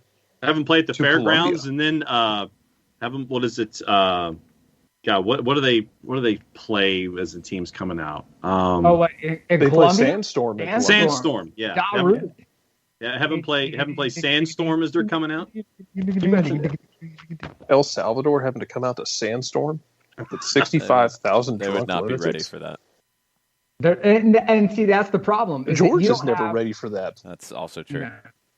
That was uncalled for, Jared. Georgia should just stop playing that game. Like, nothing good happens when you play in Columbia. Just stop going there. We don't need that. Welcome to Athens. Can we please have a naughty option? No. Somewhere I in want the chain. people like knife fights. I want people threatening to do knife fights, like a third-year chem student pulls a knife. That's what I'm talking about. Hey, sir, I watched an Auburn fan in a Tony the Tiger outfit get rock bottomed in downtown Athens. Oh, that's great. And he was totally asking for it because Auburn, it was like Rick's first year and Auburn won, and this guy in a Tony the Tiger outfit is trash talking everybody outside of a bar. No. And finally somebody's just at it. And like rock bottoms the guy on the street, and the cops are like, They're like 20 feet away. Yeah. And they're like, nice. hey, stop that. Hey, Yep. stop punching him in the head. Stop. They're walking as slow as possible. Stop or I'll pay. Stop again. That's not nice. Please don't do that. Please. I mean, like that's the whole thing, though. Is I think that U.S. soccer, we've stumbled on something here, gentlemen. This is why we're at the vanguard of soccer conversation. We are at the vanguard, the very tip of the spear. We are there. We occupy power. Well, that's not a Mario losing theme moment. We're dead. U.S. Soccer deserves that by not booking these venues and doing exactly what we said, which is opening up. Hey, it's night game. It's gonna be a night game, and we want the crowd 6 hours lead time. Drunk. Starting drunk. About nowish. Good and sauced. To expand on it, I would love to see it, and to see it in different areas of the nation. I mean, you play games at the Rose Bowl. You can play games at the Coliseum. I don't know. Hell, man, make them go play up in you really want to punish them? Make them go play up at Washington State, just somewhere just cruel. Make them go play a game in Pullman where it just sleets 75% of the year. Are you kidding me? Lubbock, Oxford, Mississippi. Yeah, but I mean, but to this point, they're too nice at Oxford. We never looked at tailgate. Go watch the baseball games. Go watch the beer showers in right field. It's my favorite thing about the regionals this year. Every time someone hits a home run, the entire right field bleachers in unison throws their beer in the air. It looks like Niagara Falls. But this is something I do want to see, is this idea of we're going to take guys from, we're going to take the persona of the South, and we're going to have games down there and embrace that side of it. We're going to go to the Northeast. We're going to play games in an area that just feels like the Northeastern sports of the United States. Lean into that. And it doesn't have to be the same everywhere. It doesn't have to be a college campus, or it doesn't have to be, a pro stadium. Oh, they're playing at the Link or they're playing at Heinz Field. It doesn't have to be that, but every region's going to have something unique to offer. Lean into it a bit. Starkville. Yeah. Make them go to Starkville. Jesus. Coco said that one. Well, could you imagine the cowbells coming out in Starkville at Scott Field? God, the U.S. national team embracing cowbells is actually the ninth circle of hell. But I'm serious. That's what I really like this absolutely happened too. Yes. Oh my! If you went there, I'm not gonna sit here and tell you that if you played a game in Starkville, that the American Outlaws would not be like, cool, we're a cowbell team from now on, and we take cowbells everywhere. Look, I'm tired of Jerry's World. I'm tired of. They haven't done it for friendlies, though. I mean, for friendlies, it's a different conversation. But for qualifiers, they haven't done those venues in a long time. So I'll give them that. But it is kind of the same old, same old. It is. Doing a qualifier in a non-traditional venue that could be borderline dangerous would be very interesting. Right. That's what's needed. We need to turn up the volume of it. Hey guys, why can't dangerous. we get anyone to come out and be as loud as they are fans? No, because you're in the wrong flipping venue, man. They're going to show up for a Raiders game. No, we need people who are looking for an excuse to show up and cause mayhem. And there's no one on God's green earth better. There's also an accessibility and pricing issue. Look, do you want to win? Do you want a hostile environment? Then you better adjust that price point. Just don't throw cowbells at people, please. No. Don't throw things on the field. No, don't throw cowbells, but just the absolute sound. Absolutely. Yeah. Something successful happens. There's a shot on goal by the U.S. and all the cowbells go off. One of those. Mm-hmm. No, in the old Yankee Stadium, they had the bleacher creatures. Yep. And it was super cheap to get those seats, and then it would be blazing hot. There was a 7-year-old behind me trash talking Ken Griffey Jr. Wake you, Ken Griffey Jr. Throwing stuff at him, and then it was almost like the old these old movies where you see the one arrow, two armies are a standoff, and you see the one arrow launch. You would see one beer launch and then another beer, and then it would be a beer fight with the bleacher creatures. That's what we need. We need people from Honduras and Mexico looking at this being what? We are in the wrong place. This was supposed to be with a friendly crowd, very pleasant, oh yes, good job. Yes, a very well executed Yes, cross. quite. No.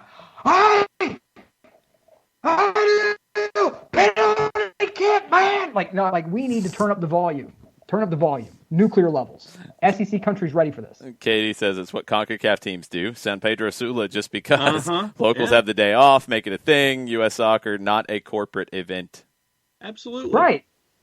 and that's what we have. We make U.S. men's soccer games into corporate events. Just saying. I mean, there's a reason why the Italian national team is not doing a ton of games in Sicily. That's all I'm saying. There's a reason. Like, no, we're good. We don't need that kind of turn up. I mean, adjust that price point for someplace like Kyle Field in College Station, Texas, and you have the 12th man there as a part of this. Yep. You want to talk about another environment where you have the 12th man doing all their chants, and then at halftime you bring out the Texas A&M band and they do their thing at halftime. Oh, jeez. Yes. Look, you do it in New Orleans. Have the Grambling band come out. You can do like the Battle of the Band. Make it an event. Make it an event. Make it crazy, because we don't do that. Counterpoint: They would all adopt the human jukebox. They would. They're like that.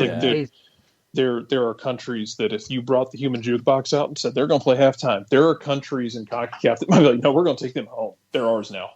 Right. Coco says, we have born and bred an entire demographic of people, 18 to 22-year-olds, to be loud, hostile, petty, and instigating. And U.S. soccer's not using them at all. They're not. That's a really we believe that we have selected venues for maximum capacity with the ability to have a very engaging and thoroughly family-friendly, fun environment. No, sir, we are done with that. We want to win. We want to get there. We want to get all the points. We want to win all the matches. You put them in college football environments and unleash the hounds. That's right. There are reasons that SEC football, all right, there's a reason why we are sending bags, allegedly, of cash, allegedly. To 15-year-olds to come and sign to give a commitment to a college, because we are turned up for such events. So let's go. I challenge. Bring me my money. Yeah! Allegedly. I mean, Coco, bump your family-friendly environment. Rain hell. I mean, you don't see Costa Rica be like, hey, guys, what is the most family-friendly, safe environment we can have the U.S. men's national team come play in? No, they're not doing that. According to our Excel spreadsheet, we have I mean, when Atlanta United, and Jason knows this, when Atlanta United went to go play at Arellano, you remember what that venue had. It had fencing that swung to make sure that the visitors in the end zone were encased with security. It was one way in and one way out. Yeah, that's like every stadium in Central America. Yes. Yeah. But I mean, it was a fantastic environment, and it's an event I will never forget. But that environment had 8-foot-tall chain link fencing that swung to let folks in and folks out, and they had security, including folks with weaponry, that made sure that there was no impact one way or the other. That ain't nice. That ain't playing nice. That's how it is. But still, could you imagine unleashing the Southeastern Conference venues on this? I'll start.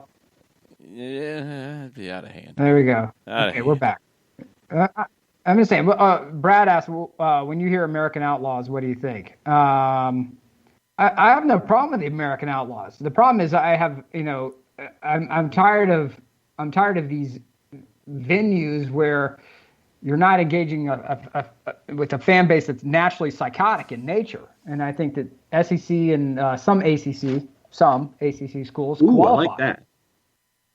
I like that, J-Dub. Having players run down the hill at Clemson.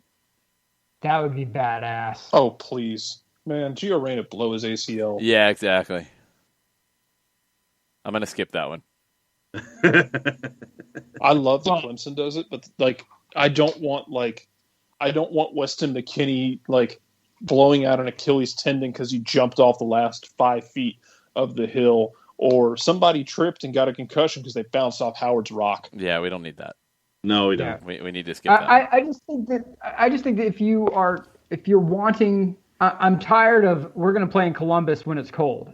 Okay, great, and they have a beautiful new stadium, terrible logo, good for them, but you have a region that is packing it in with soccer. Like Mercedes-Benz is packing it in with soccer. Like it's not something where you even have to do anything that damn crazy to make something happen. But they just see it like, well, we can't guarantee an environment. Man, get out of here with it and put it in Gainesville. Good Lord. Yeah, Mercedes-Benz is good enough for Mexico, by the way, but apparently not the United States. Yes. Not the same. There's that. Put them in the swamp. All Put right. them in the swamp. We'll come back to CONCACAF because I'm sure some of these games for tomorrow will end up on our picks of the week. I have no idea what our picks of the week are going to be this week. We might be picking the second division in Mongolia. That might be all we have.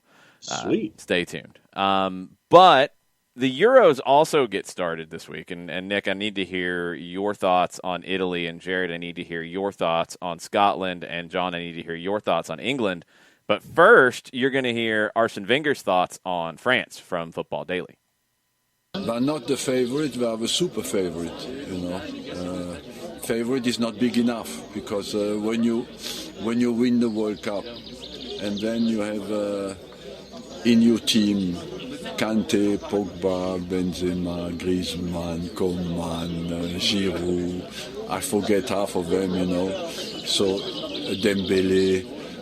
You will have on the bench 11 players who would play basically in any other national team. So you cannot refuse the fact that you are world champion. And it's a team who has not peaked. It's a team who's still going up, because they're all young, these guys. Apart from 2 or 3, most of the team, the core of the team is very young. All right, I'm going to go back to the first thing he said because that's maybe the most trash talk I've ever heard from Arsene Wenger. They're not the favorite, they are the super favorite. The super favorite France. The super favorite. Nick, do you think they're the super favorite? And how are your Italians going to make do with the super favorites of France? The French are, I think. They have the right combination of youth and experience. And a lot of that youth has a lot of experience, which is something that that team is loaded, and they have the potential, magic word, to be up there among the all-time greats if they're able to, get these Euros, up on the wall along with their World Cup win. I mean, they're going to be a terrifying team for the next 8 years. And that is something that should terrify anyone in UEFA and generally. Italy, to me, the winners of like 8 straight. They have, obviously their defense has been doing really well. I have questions about Chiellini on the squad. Mm-hmm. I get that you want people with experience, but my God, that man put Juve in so many terrible positions whenever he was on the field. Bonucci, I've gone ad nauseum about how his decision-making is not the greatest, but his ability to distribute from the back is something that you're going to need, especially when you go against teams that will press. The ball gets at Bonucci's feet, and he is accurately delivering it over the entire midfield right to your strikers. So that counts for something. Italy is going to be a very dangerous team. They will start slow. The Turkey matchup to start with is something that concerns me because Turkey is a team that can jump on you early. They have a lot of athleticism, and they can run with anyone. If Italy's not careful, you don't want a slow team that starts off with a loss. But I think they're probably going to start their first game with a draw. I wouldn't, if it's a 1-1 draw with Italy scoring at like the 89th minute, I could see that happening. How far do they get? Oh, I think it's a team that can go to the finals. Okay. I think they have the ability. If you can get Verratti back, if you can get Verratti back and have him be a contributor, you will be fine. Since he had to leave, he's injured. Shocking. Breathes and he gets injured. It's terrible. There were some concerns. I thought the omission of it shocked me. You have a player who's currently being bandied about as a $40-50 million valuation, who's not being called up. Ogbonna being left off was something that kind of shocked me as well. But you have a team that there's a lot of cohesion. They have it's a team that rallies around causes.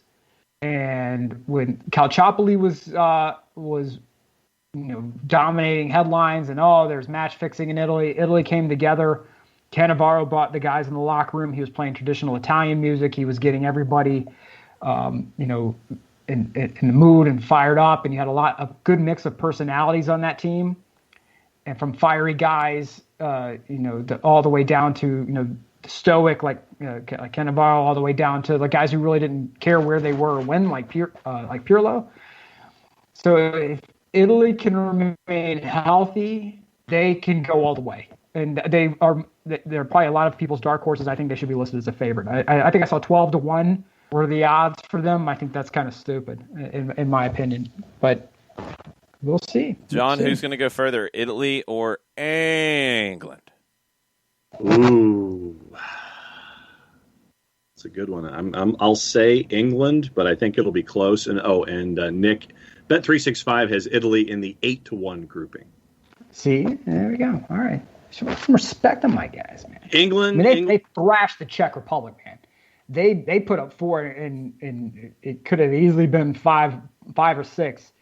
I mean, they can run. This is not your standard Italy team. Mancini's got those boys humming. For England, obviously the health and the fitness of Jordan Henderson and Harry Maguire is a problem. To me, I think there's issues at the back. And Ben White is now in for Trent Alexander-Arnold. And Brighton saw fit to sit there and drop a £50 million price tag on Ben White now that he's been called up. My gut tells me it's probably Italy that's going to go further just because of the issues at the back being more for England than for Italy. So I still have France as the favorite. I don't know if they're the super favorite, but I believe that they are the favorite for me. And perhaps Belgium would be there for the number 2. And England and Germany, Spain, Portugal, Italy, they are all part of the discussion. Look, the Group F that France is in, that is a tough group.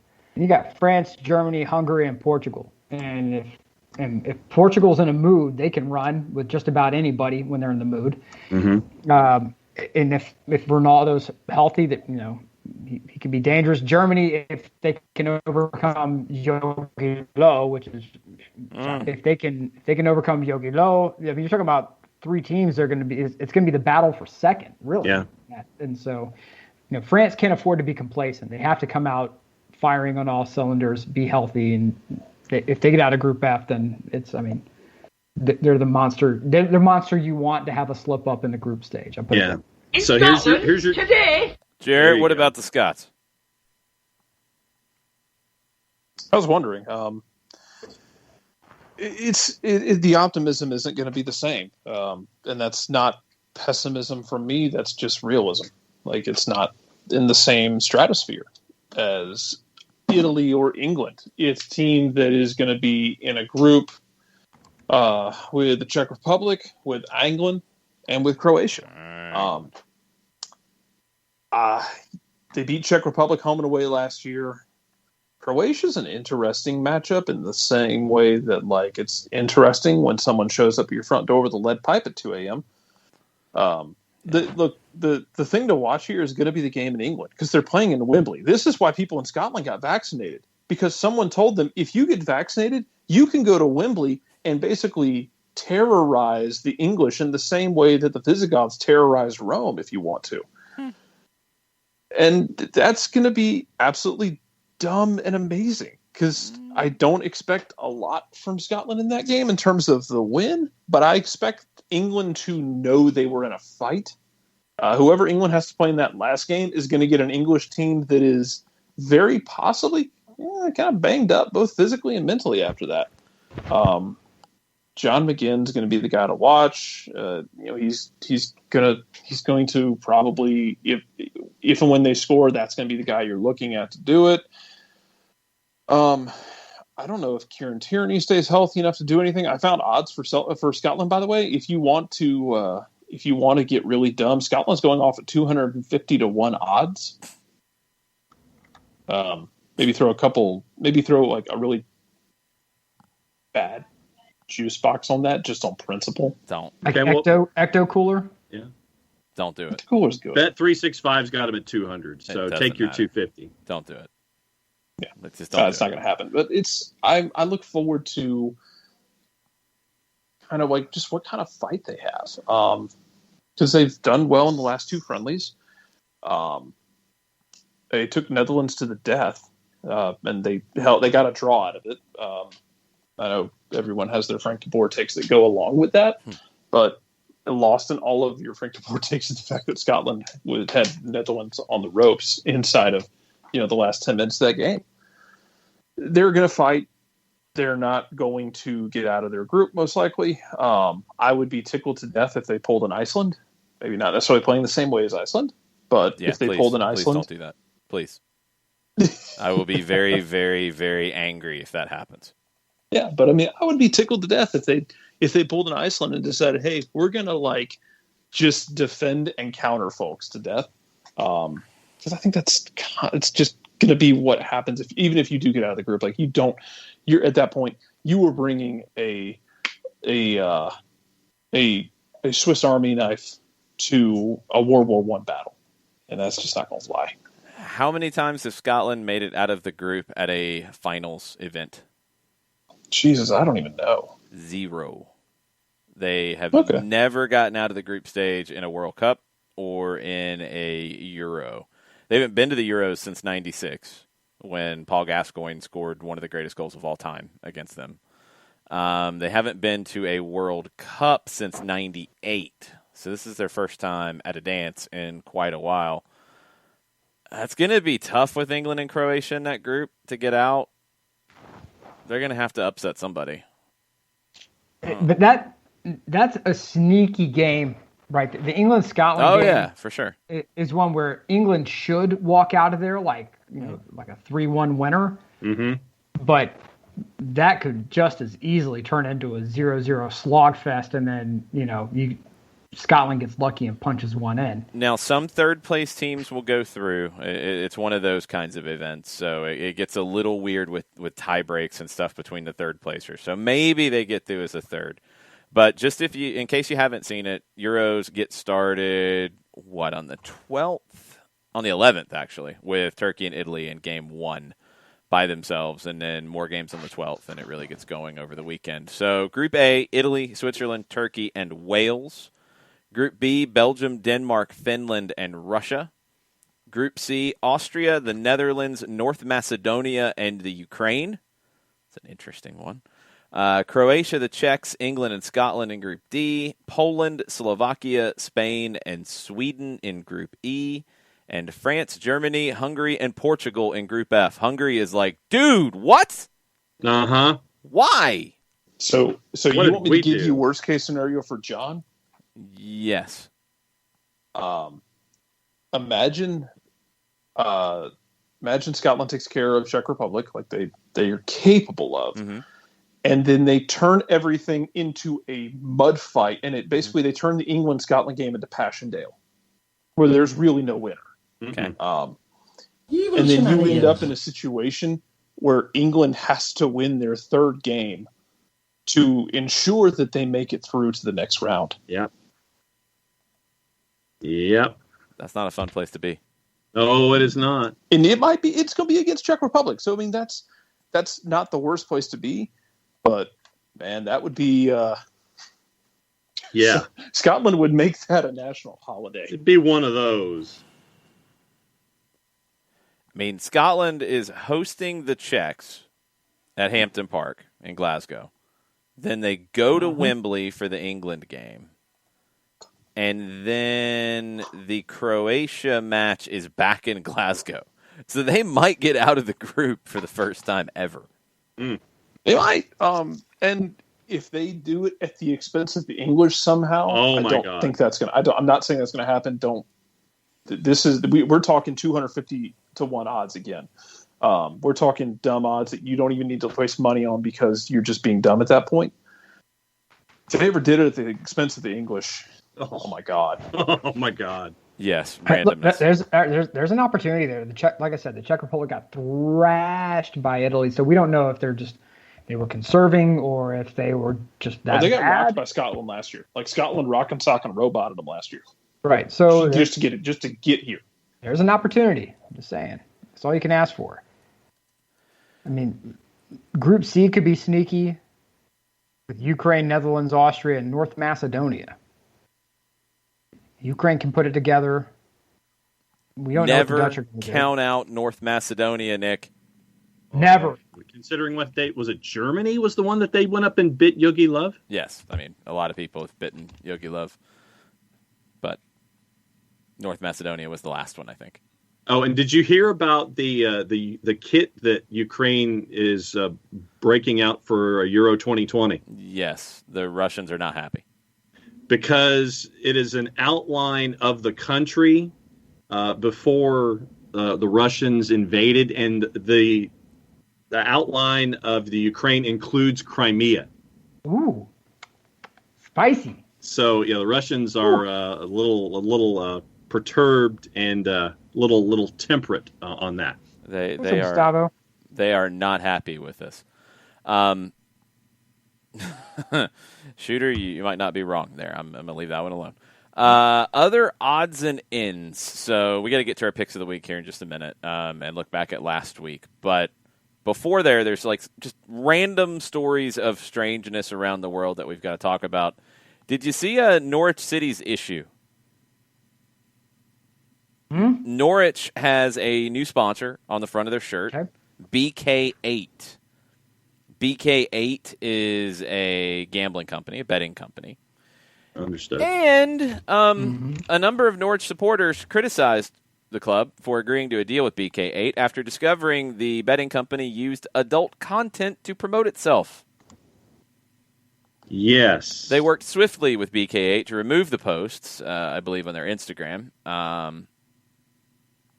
And they said these posts and marketing do not align with the wider Norwich City vision and values.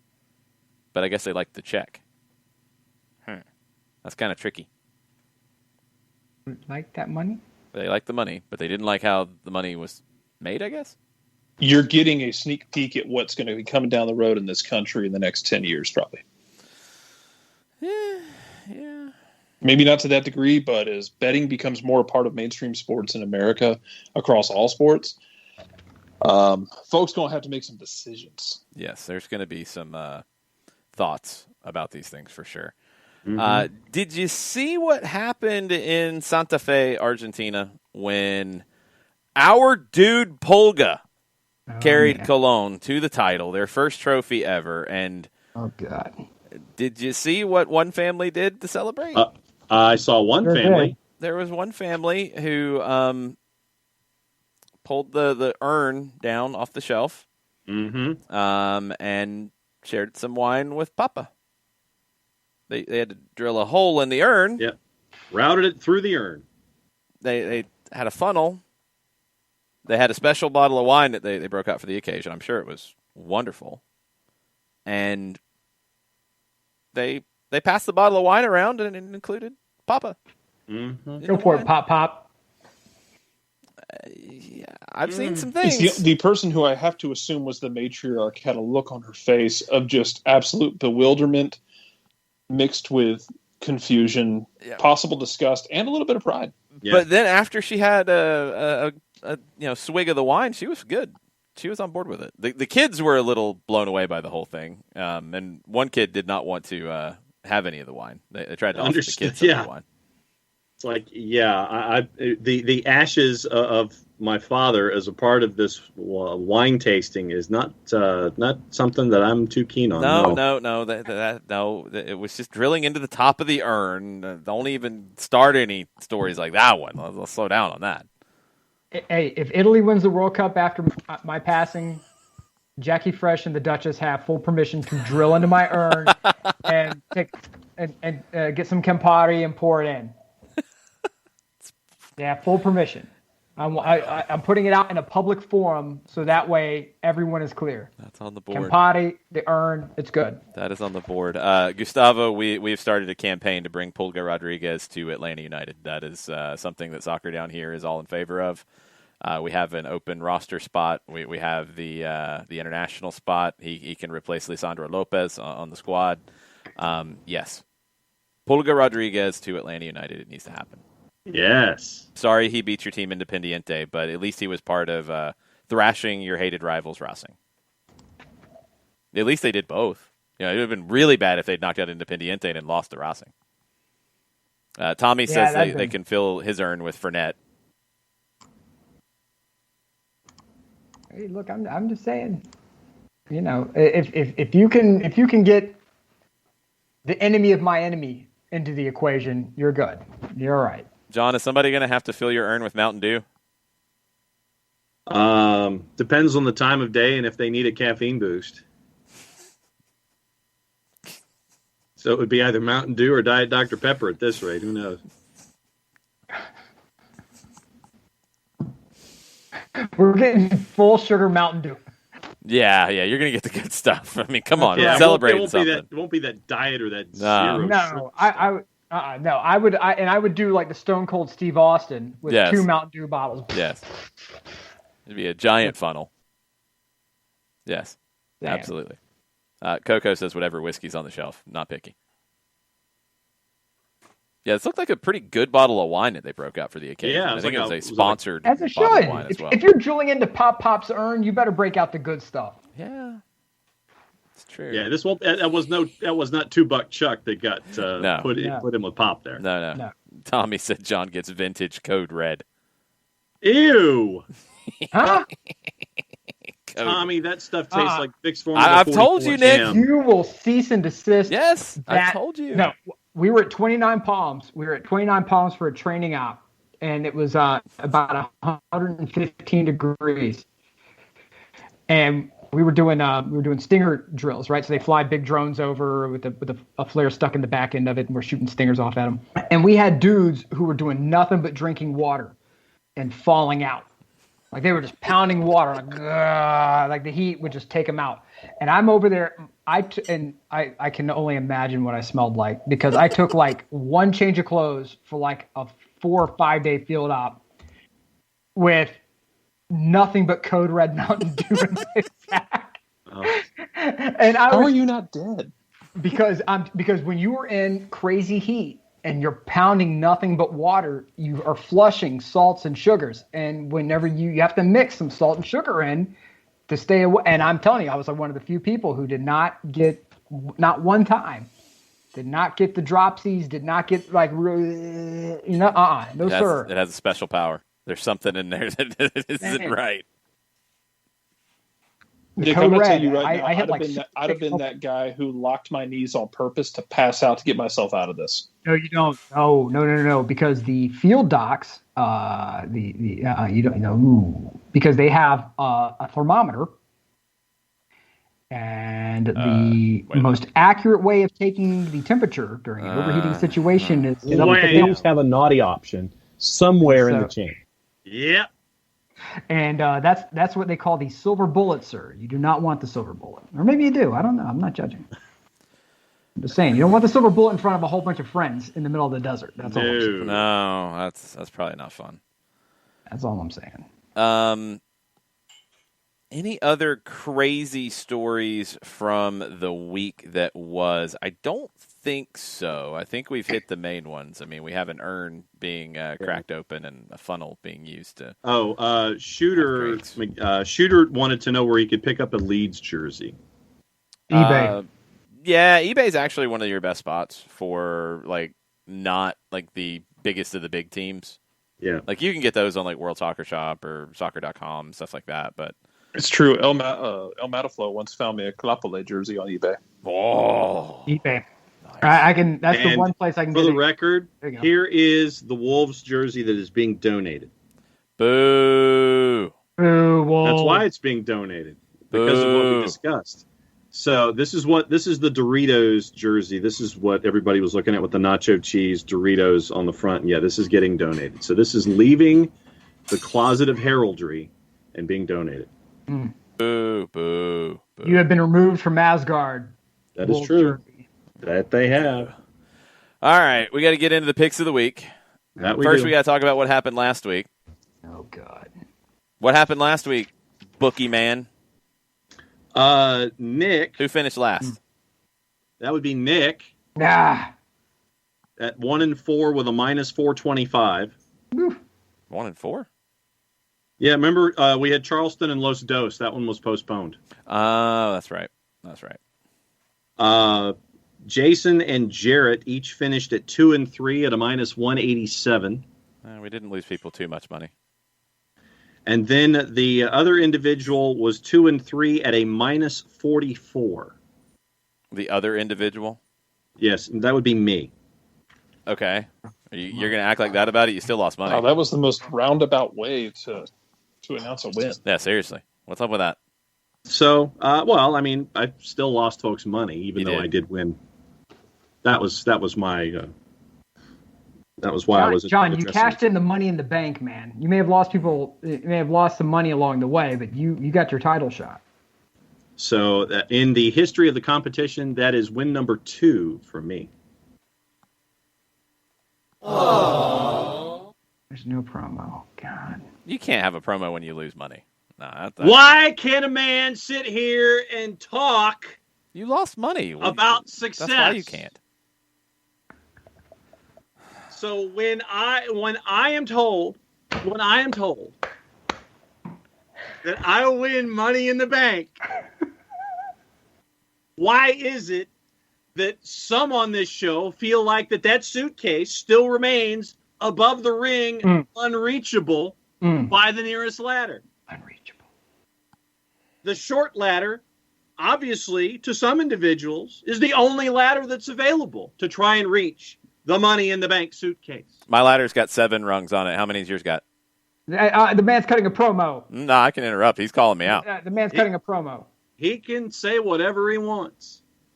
My ladder has as many rungs as it takes to climb the ladder to go all the way to the top, hanging above the ring where that suitcase exists, grabbing the suitcase, knocking off all the competition, sending them crashing to the mat, grabbing that suitcase and waving it in front of the millions and millions of fans on this show that want to know how well we do and how much we love the sport that we talk about on Monday nights. But wasting no time, I take that suitcase and I sit here and I present it to the competition. And I sit here and put it right there in the middle of the ring and sit there and go, okay, here's the Money in the Bank suitcase. I'm wasting no time. And Nelson says, no time in putting it back in the rotation. Yes, I fully understand that I am a growth company. That you have to That's sit one here, way to put it. You've got to look and sit there and go, yes, he's only won one and he's only won another. But that means that there's room to grow and head toward the top. You can't get to 7 if you don't get to 2. That's how math works in this world. It's called a progression. And you got a progression. You got a piece of heavy metal hanging right there with you. I'm planting it right in the middle of the ring, ready for this week's 6-pack, unless Mother Nature gets in the way like she did last week, and we only have 5, which means those games are that much more important and that much more meaningful across the board. Let's rock and roll to the next week. Now.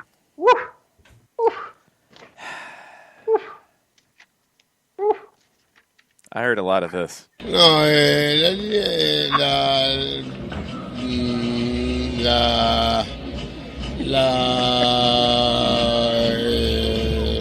briefcases and ladders, and I mean it was meandering. And when I'm challenged about the size of my ladder, I'm telling you that my ladder is big enough to get that suitcase and bring it back to Earth, brother. Space ladder.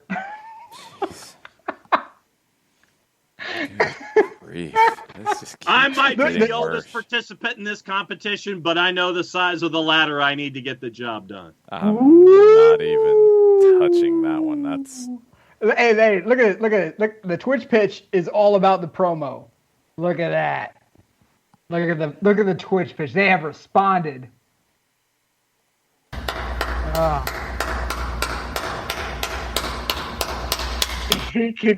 John is the Swindon Space Program. Dude. I'll wear that kit next week.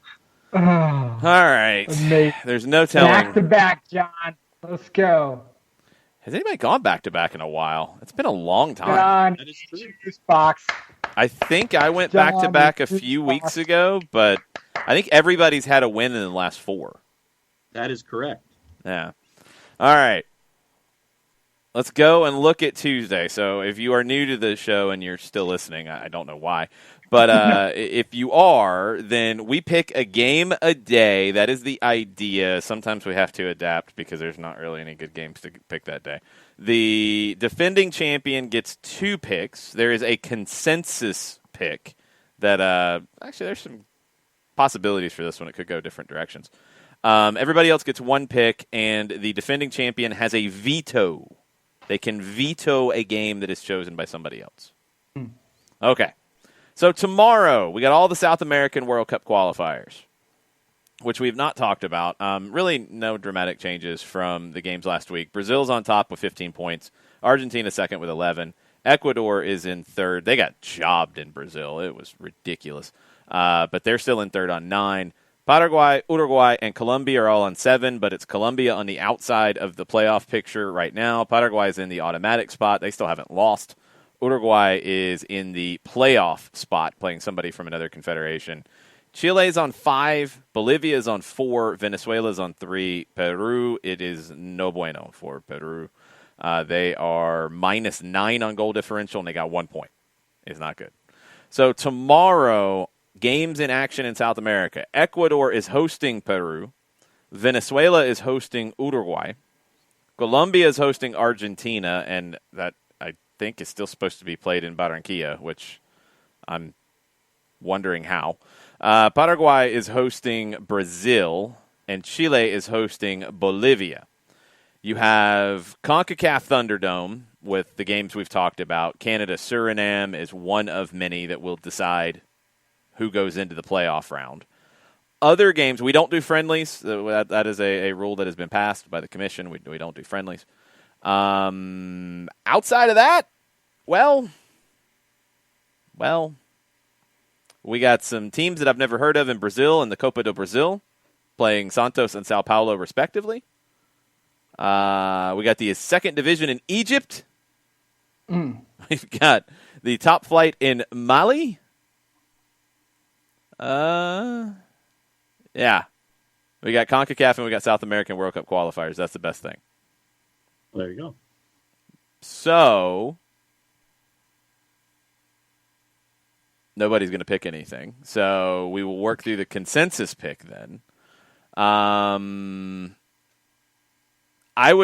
normally would say Colombia, Argentina, but with so many things possible about that one, I would say probably not. Paraguay, Brazil is an interesting one because it's 2 unbeaten teams, although Paraguay has not won very much. They've drawn a lot, but they are hosting Brazil, and the numbers are very teasing. Yes, they are. The CONCACAF games, the numbers are going to be a little tricky to find if they ever show up. Really? I mean, I'll take Paraguay, Brazil. You want to take it? Yeah, sure. Support our tiny ostrich son. Okay. Miguel Almiron. No, it's an interesting one. Like, it definitely does make you think here because last time they played was Copa America 19 in Brazil, and it was a scoreless draw, and Paraguay had a red card. Time before that they played in Paraguay. It was the World Cup qualifiers for 2018. You're going back to 2016. It was a 2-2 draw. Last time before that in Brazil, it was a 3-0 win for Brazil. So 2 draws out of the last 3 times they've played. Paraguay has drawn 4 of 5 in the World Cup qualifiers. They won in Venezuela. Brazil is kind of mowing people down right now in World Cup qualifiers. They're kind of dominant at the moment. The numbers, John, what are they? Paraguay is a plus 572 in the composite courtesy of our friends at Odds Portal. Your draw is a plus 280. Brazil a minus 179. Nick, you were last. You pick first. What you got?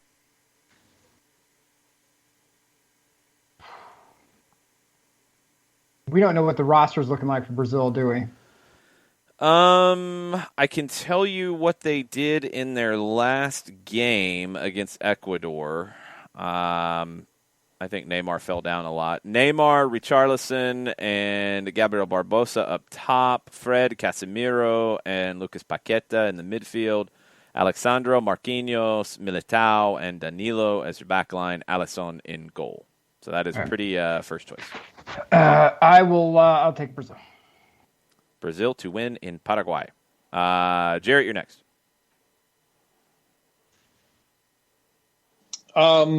Just because I support our young ostrich-shaped son doesn't mean I think he's going to win. Brazil. I think it's going to be a draw. I'm going to go draw.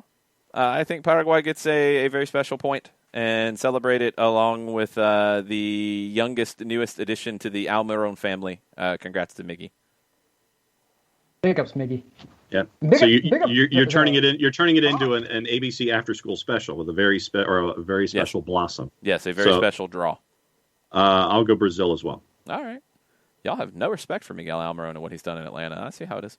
Wednesday, we got USL Championship. El Paso and Indy, the Twos and Sporting Kansas City 2, Orange County and San Diego, Real Monarchs and Sacramento Republic. League 1, Toronto FC 2 in Arizona, hosting South Georgia Tormenta. We've got Asian World Cup qualifying, Turkmenistan hosting Lebanon, and Sri Lanka hosting South Korea. We've got second division in Argentina, and I have no idea what kind of format they're doing right now. We got some weird games. Tristan, South Korea, Sri Lanka, because I wanted to get stupid. You want to do Sri Lanka and South Korea? Look in Copa do Brazil, so there's a couple decent games in there. Red Bull Bragantino and Fluminense. That's two heavyweights in the Copa do Brazil. Chapecoense is traveling to play ABCFC. I know nothing about ABCFC, but now I'm intrigued by ABCFC. I'm sure they give you the look of love every match out. Jeez. Which decade did you go with for a reference there?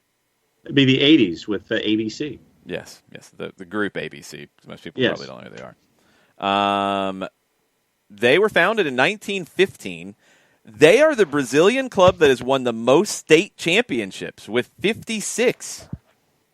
They're from Natal. So I think there's not many good teams from there. That's probably why. They are in the Série D in the national structure of Brazil. ABC Futebol Clube, or ABC. Okay. Do they have a mascot? Okay, they do. They are, by some names, they are known as the most beloved, in Portuguese, of course.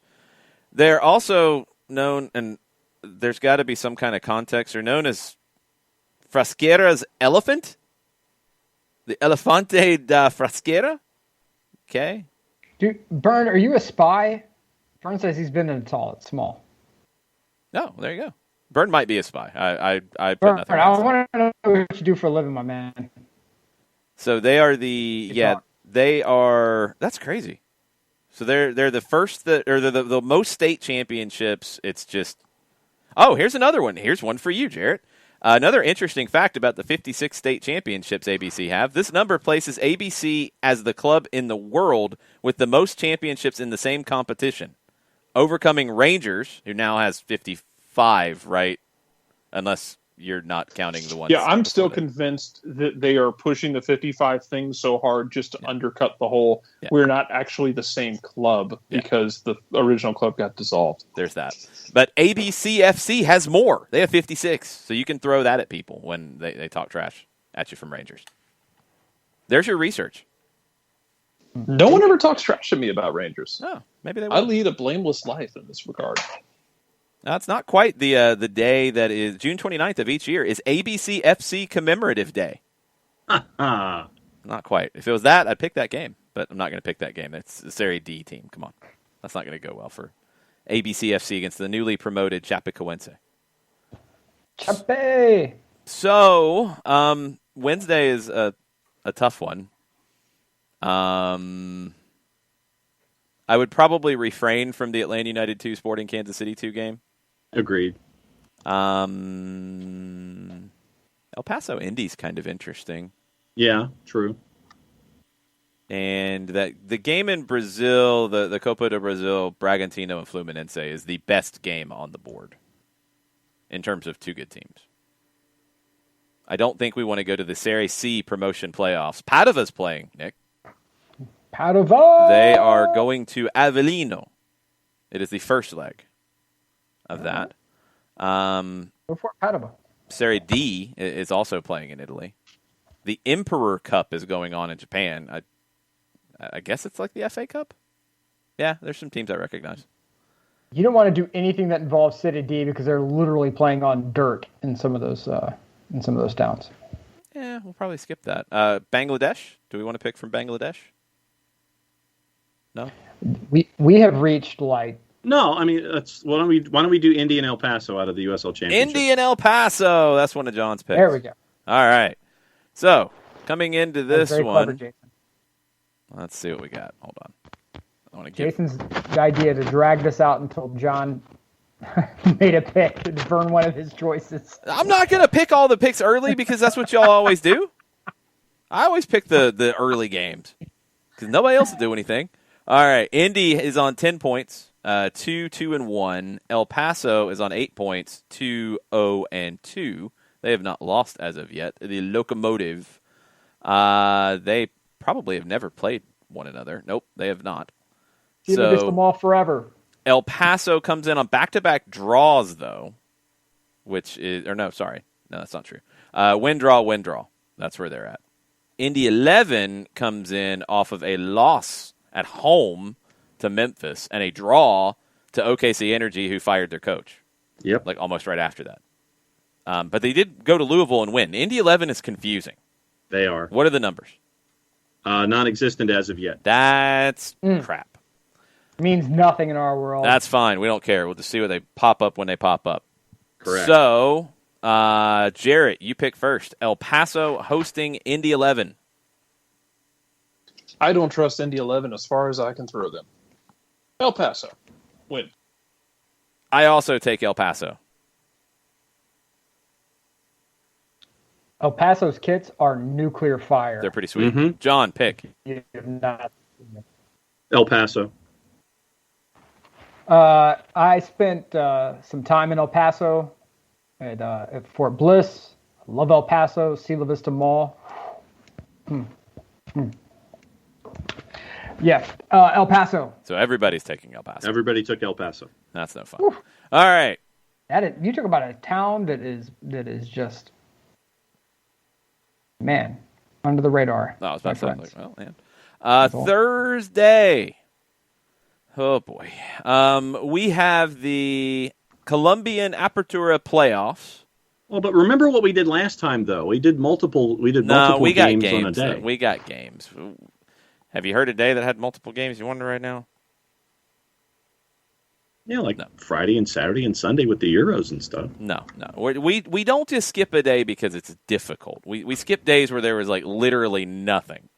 Okay. All right. I mean, this one. Okay, Thursday. You got the Colombian Apertura playoffs. Atlético Junior, Millonarios, Tolima, and Deportivo La Equidad. I believe Deportivo La Equidad. I'm going to confirm this really quick. I believe we have a connection to Deportivo La Equidad. Yes, we do. Jose Hernandez is playing for Deportivo La Equidad in Colombia. I thought that's where he ended up. We got second and third division in Argentina. We got Copa do Brasil. Not really any great games there. John, you like weird stuff. We could go to Finland. No. That's about it. I'll go with Atlético Junior and Millonarios. We'll go that. That's fine. Do you have odds on that one, John? All right. So technically, what competition is it? This is the Apertura playoff semifinal in Colombia. Not yet. Not yet on Thursday. I don't think we have odds on anything on Thursday. Probably won't have it until Wednesday. Okay, that's fine.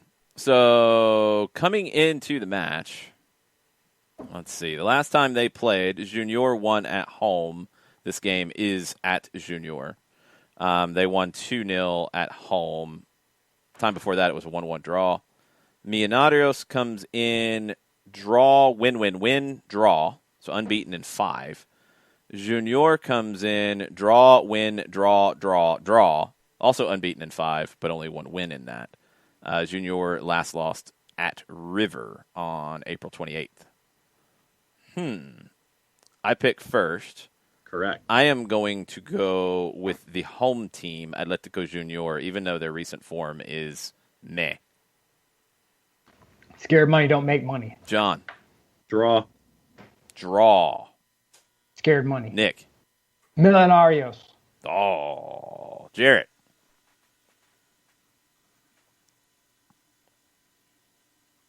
Jarrett's muted. Jarrett's thinking. Mute button. That's probably the checkout line at Publix. Actually, no, it's 9 o'clock. They're probably closed. I don't like the look of it. Jarrett. Littering and. He's still active on the line, so. Bueller. Jarrett. Hello. I got something for you. I got a surprise. Are you going to pick? Sure. Draw. Jackwagon. All right. That way for Friday. We got the Tampa Bay Rowdies and Loudoun United. We got Las Vegas Lights and San Antonio. Oh, God. We've got the Battle of Montevideo, which every team's in Montevideo, so I mean that's every game. But Wanderers traveling to face Montevideo City Torque. We have Turkey and Italy in the Euros to kick that off. We have World Cup qualifying all over Asia. Hong Kong hosting Iraq. Nepal hosting Australia. That's a fascinating game. Afghanistan hosting Oman. Belarus. We can go to FC Minsk. The Irish Premier Division is in action on Friday. Dundalk is hosting true. Waterford FC. Shamrock Derry Rovers and Chris McCann are hosting Finn Harps. Derry City and Bohemians as well. Okay. But Chris McCann, Shamrock Rovers.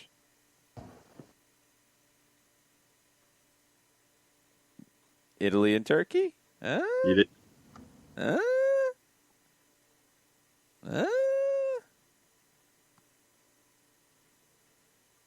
Nick's trying to avoid it. Yep, he is. He doesn't want to have to pick against Italy. It didn't go well for him last time. He got disowned by his son. Yes. Yes. Very true. We've got the consensus pick. John's got a pick, and Nick's got a pick for Friday, Saturday, Sunday. So since both of them are playing hardball, we can go consensus here. And that would have to be Turkey and Italy. Okay. I do not have NWSL on Friday, Burned. I think they are in their international break. Yeah. We do have, like, random state leagues in Australia. Yo, hey, we don't need to page my son. We don't need to page my son to come in here and Yes. join this. We have people trying to reach out to my son right now to try to get his involvement in this. Hey, okay, so we could pick the Gold Coast Premier League in Australia. Kingscliff is hosting a club by the name of Surfers Paradise. Oh. What? Yes, they are a Amazing. real club. They have a logo and everything. They are in the Gold Coast Premier League. Surfers Paradise. Wow. Surfers Paradise FC, it appears. Hold on, we need to pull the kid up on that one. Surfers Paradise Apollo SC. They are an SC, not an FC. That's garbage. They were founded in 1978. They were founded by a Greek Australian. Bert and you can see the Boutos. Greek influence in the crest. Yeah. Yes, they've got the Greek crest on the crest. It's one of these clubs that have like merged and this and that. They are in a town called Surfers Paradise. Of course, their nickname is the Surfers. It'd be kind of ridiculous if they weren't. Yeah. Yeah, that's another club you've now learned about on soccer over there because that's what happens. There was an Australian rules football club, the Surfers Paradise Demons. Kind of like them. That's a cool logo. Okay, I now have an Aussie rules team in like the 5th division or whatever it is.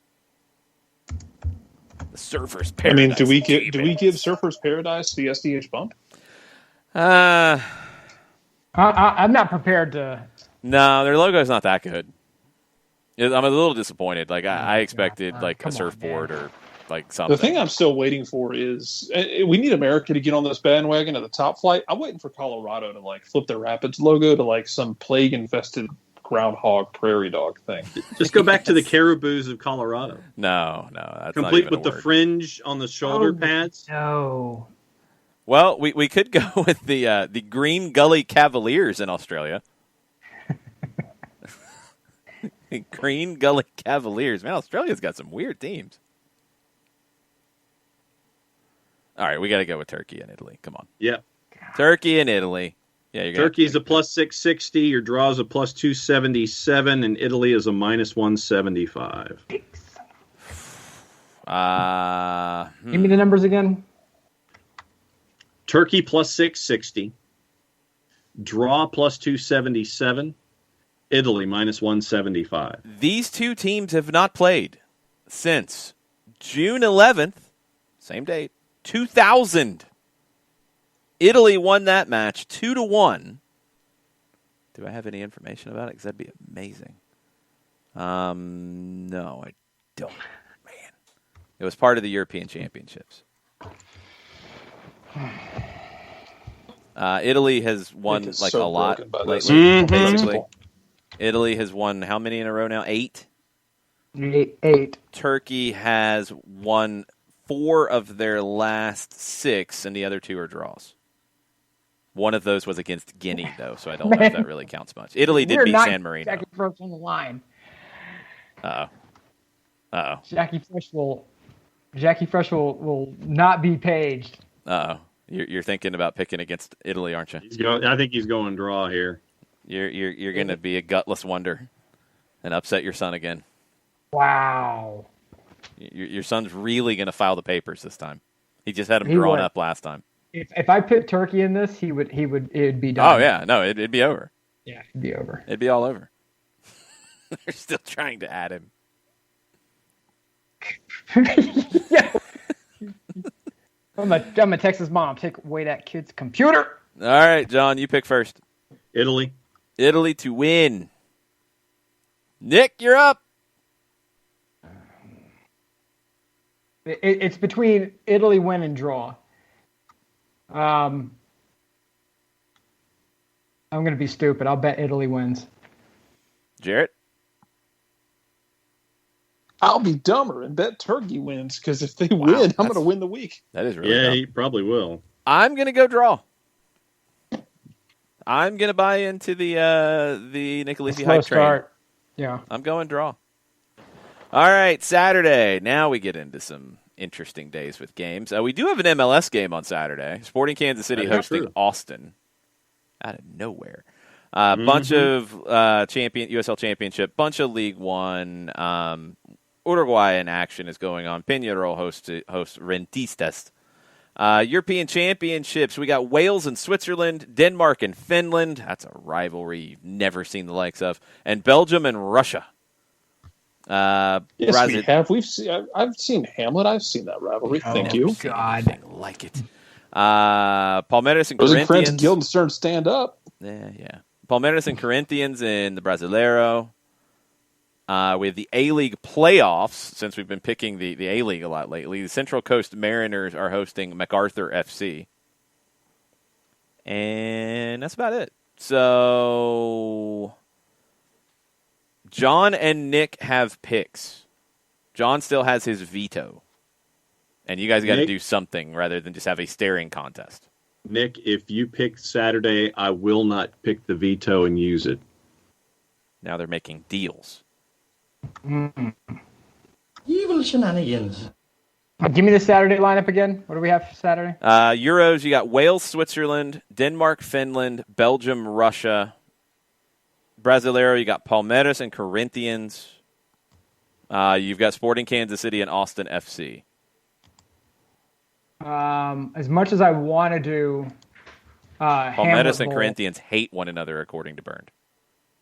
Okay. Belgium, As much as Russia, I want to like do vodka Hamlet hammer. Bowl, let's go Sporting Kansas City. Oh, he goes off the board to Sporting Kansas City and Austin. Okay. Obviously, they have not played very much, but they have played once, and Sporting Kansas City won it 2-1 back on May 9th. Austin has been in a bit of a tailspin. They've lost 3 of their last 4.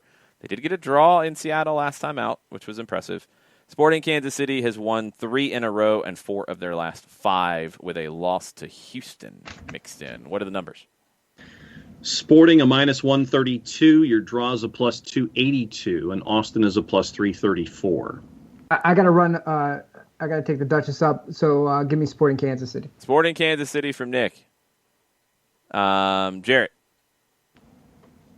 Is Alan Polito back with SKC, or is he? He could be here for the Mexico friendly with Honduras.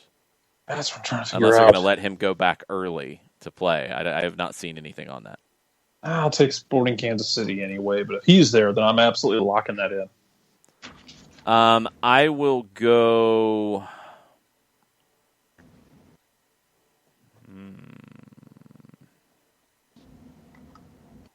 I'm going to go draw. Middle competition, a lot of gap space. Go with a draw. Yep. You're understand that one. What are you doing? No, I understand your pick. Just because. What are you picking? Huh? Oh, what? I picked Sporting. Oh, okay. No, I'm picking but draw. I understand your rationale for picking the draw because it's 382 if you pull it in. Mm-hmm. That's fine.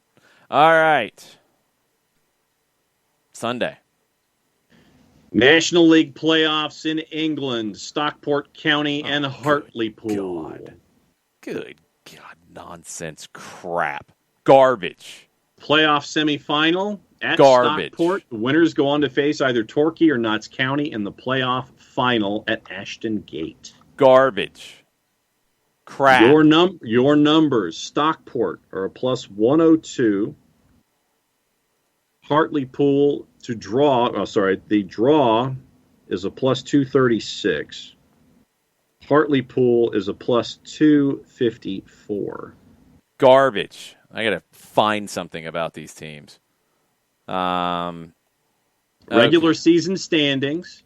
Stockport and Jason, Hartlepool. my advice is to just never try. Crap. Stockport finished 3rd in the National League at 77 points. Hartlepool finished 4th at 76. And this is the playoff. These are the playoff format to sit there and say that you were the best of the rest. So this is like the NIT for. What do you get? Probably a high and hearty handshake and a warm hug. Maybe some Canadian Tire bucks. This is stupid. So Stockport County, they have won 1 of their last 4. They drew 3 of them. They're known as the Hatters. Their owner-chairman is Mark Stott. Okay. What is it, Hartlepool? Who are they? They are known as the Pools or the Monkey Hangers. That's strange. That's what people from the town are called. Okay. Odd. And they have a deer or buck in their crest? I'm confused by Hartlepool. I'm picking Stockport County. And John has a kit of one of them, I'm assuming. Jarrett, pick somebody, please. I'm picking Stockport take the County. draw out of protest. Yeah, I don't like this Hartlepool garbage with like a deer, and their nickname has nothing to do with deers, and I'm baffled. No, This is like when Forest Green didn't use Forest Green as a color. Yeah, it's like they were fuchsia or something. Like, get out. Just leave. It's why, and that's why you lost a promotion battle. Yeah, exactly. Just leave when you do that nonsense. So yeah, I'll go Stockport County, I guess, even though it's really stupid. And so, Jared, are you boycotting? He went draw. I'm taking draw. I'm not going to boycott. I'm just going to take a draw. Okay. I don't know nearly enough about either one to say one team can win or the other. And the draw had a positive number, so why not? Okay. I like that as well, because we're going to need to have some kind of a late push, especially if the large numbers, like if you get Turkey. You're really trying to come up with a strategy here that doesn't fit. That is true. So I'm going to go draw. Okay, we'll get Nick's pick in a second if he comes back. He might have heard what that was and left. Yeah, I'll be right back. Okay.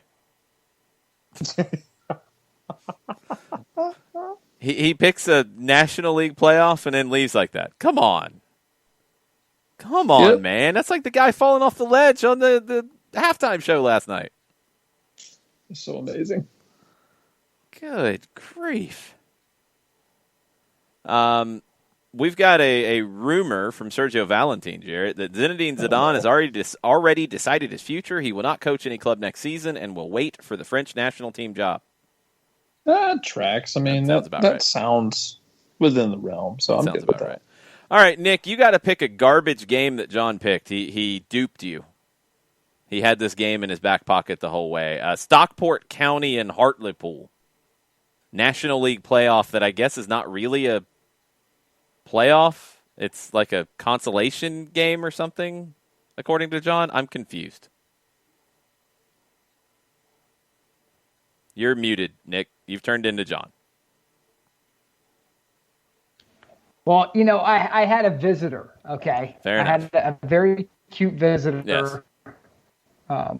Who wanted bedtime hugs. That's okay. Stockport County is a plus 100, and John has like multiple Stockport County shirts of China tours. Who paid for them to go to China? Good grief. Plus, Stockport County is around plus 100. I might have different numbers than John. Plus 220 for the draw. Hartlepool is a plus 300. Stockport a plus 102. I said around. Draw is a plus 236. Hartlepool at a plus 254. Exactly, Gustavo. You are correct. So give me the line again, John. Crap, and crap. That's the line. Stockport County's a plus 102. Your draw's a plus 236. Hartlepool's a plus 254.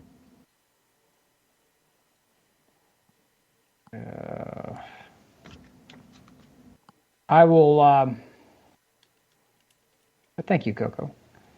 I will say I'll pick the. And this is a tournament game allegedly, or final, some not sort of really. National League playoff semifinal. It is the 3 seed versus the 4 seed. I'll take the draw that will, I guess, obviously go on to some sort of conclusion. Yes. What do they get? Like, what do they keep going and playing more nonsense, or can they get promoted, or like what's happening here, John? Well, no, I mean the League 2 is only like the one promotional spot, so I'm still trying to figure out what the end game is here with the National League. Well, that's why I was asking you. You're the English snob. I need only to know an English the snob motivation. to a certain couple of divisions, though. You picked this game. But you picked the game, John. Now I got to look up stupid National League playoffs. Look at what you're doing. Man. What in the world is this stupid format of this stupid league?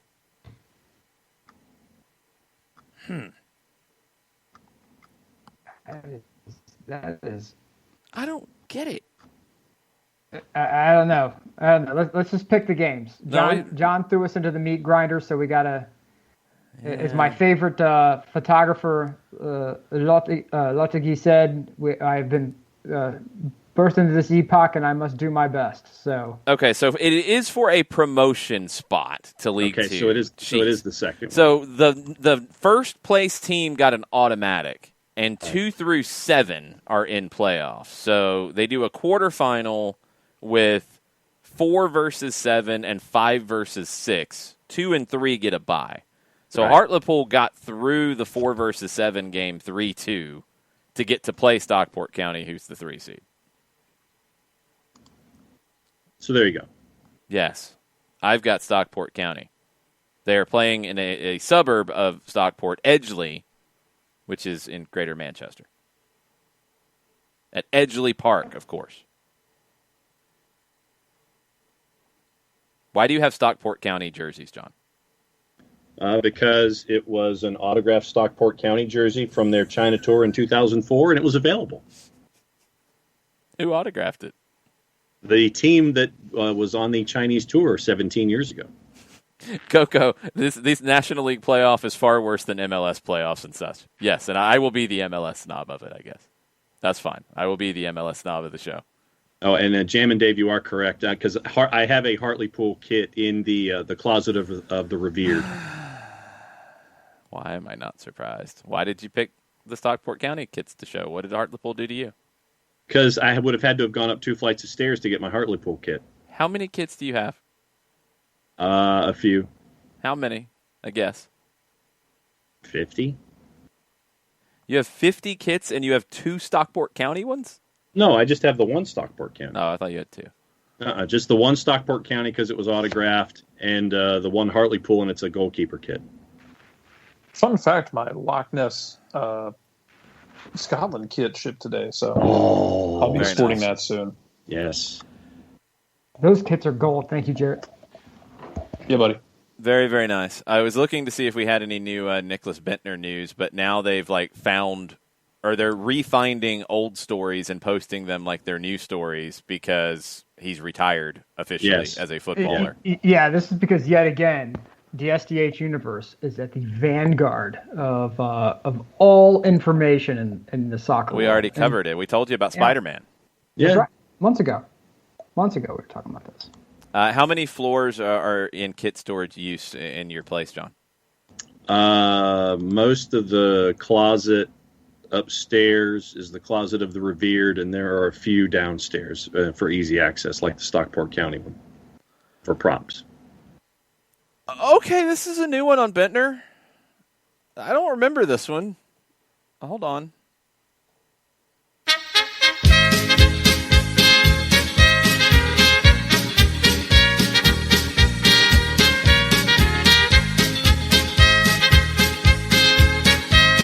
So I've got to give Gabby Barker of sportsfinding.com a lot of credit for this paragraph because it's amazing.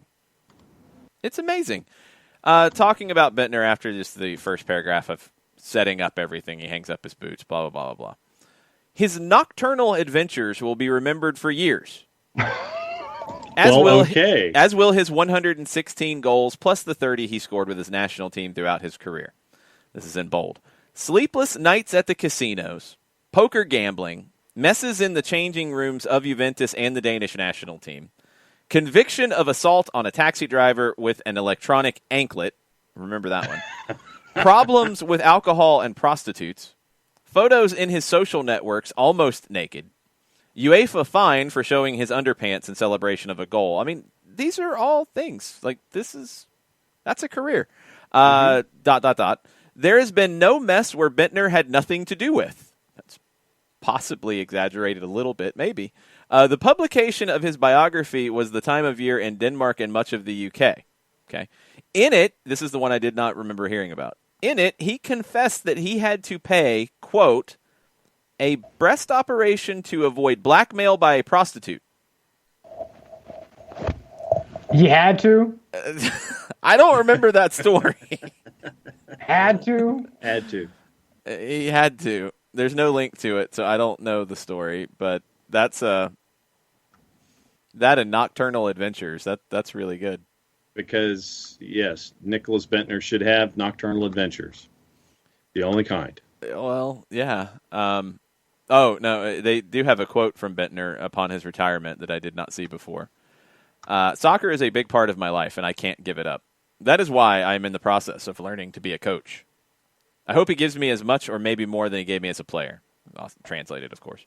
That way, I will always be a part of soccer. Prepare that there is Bentner for a while. Prepare that there is Bentner. That is amazing. Bentner needs to be a manager in MLS. Prepare that there is Bentner for a while.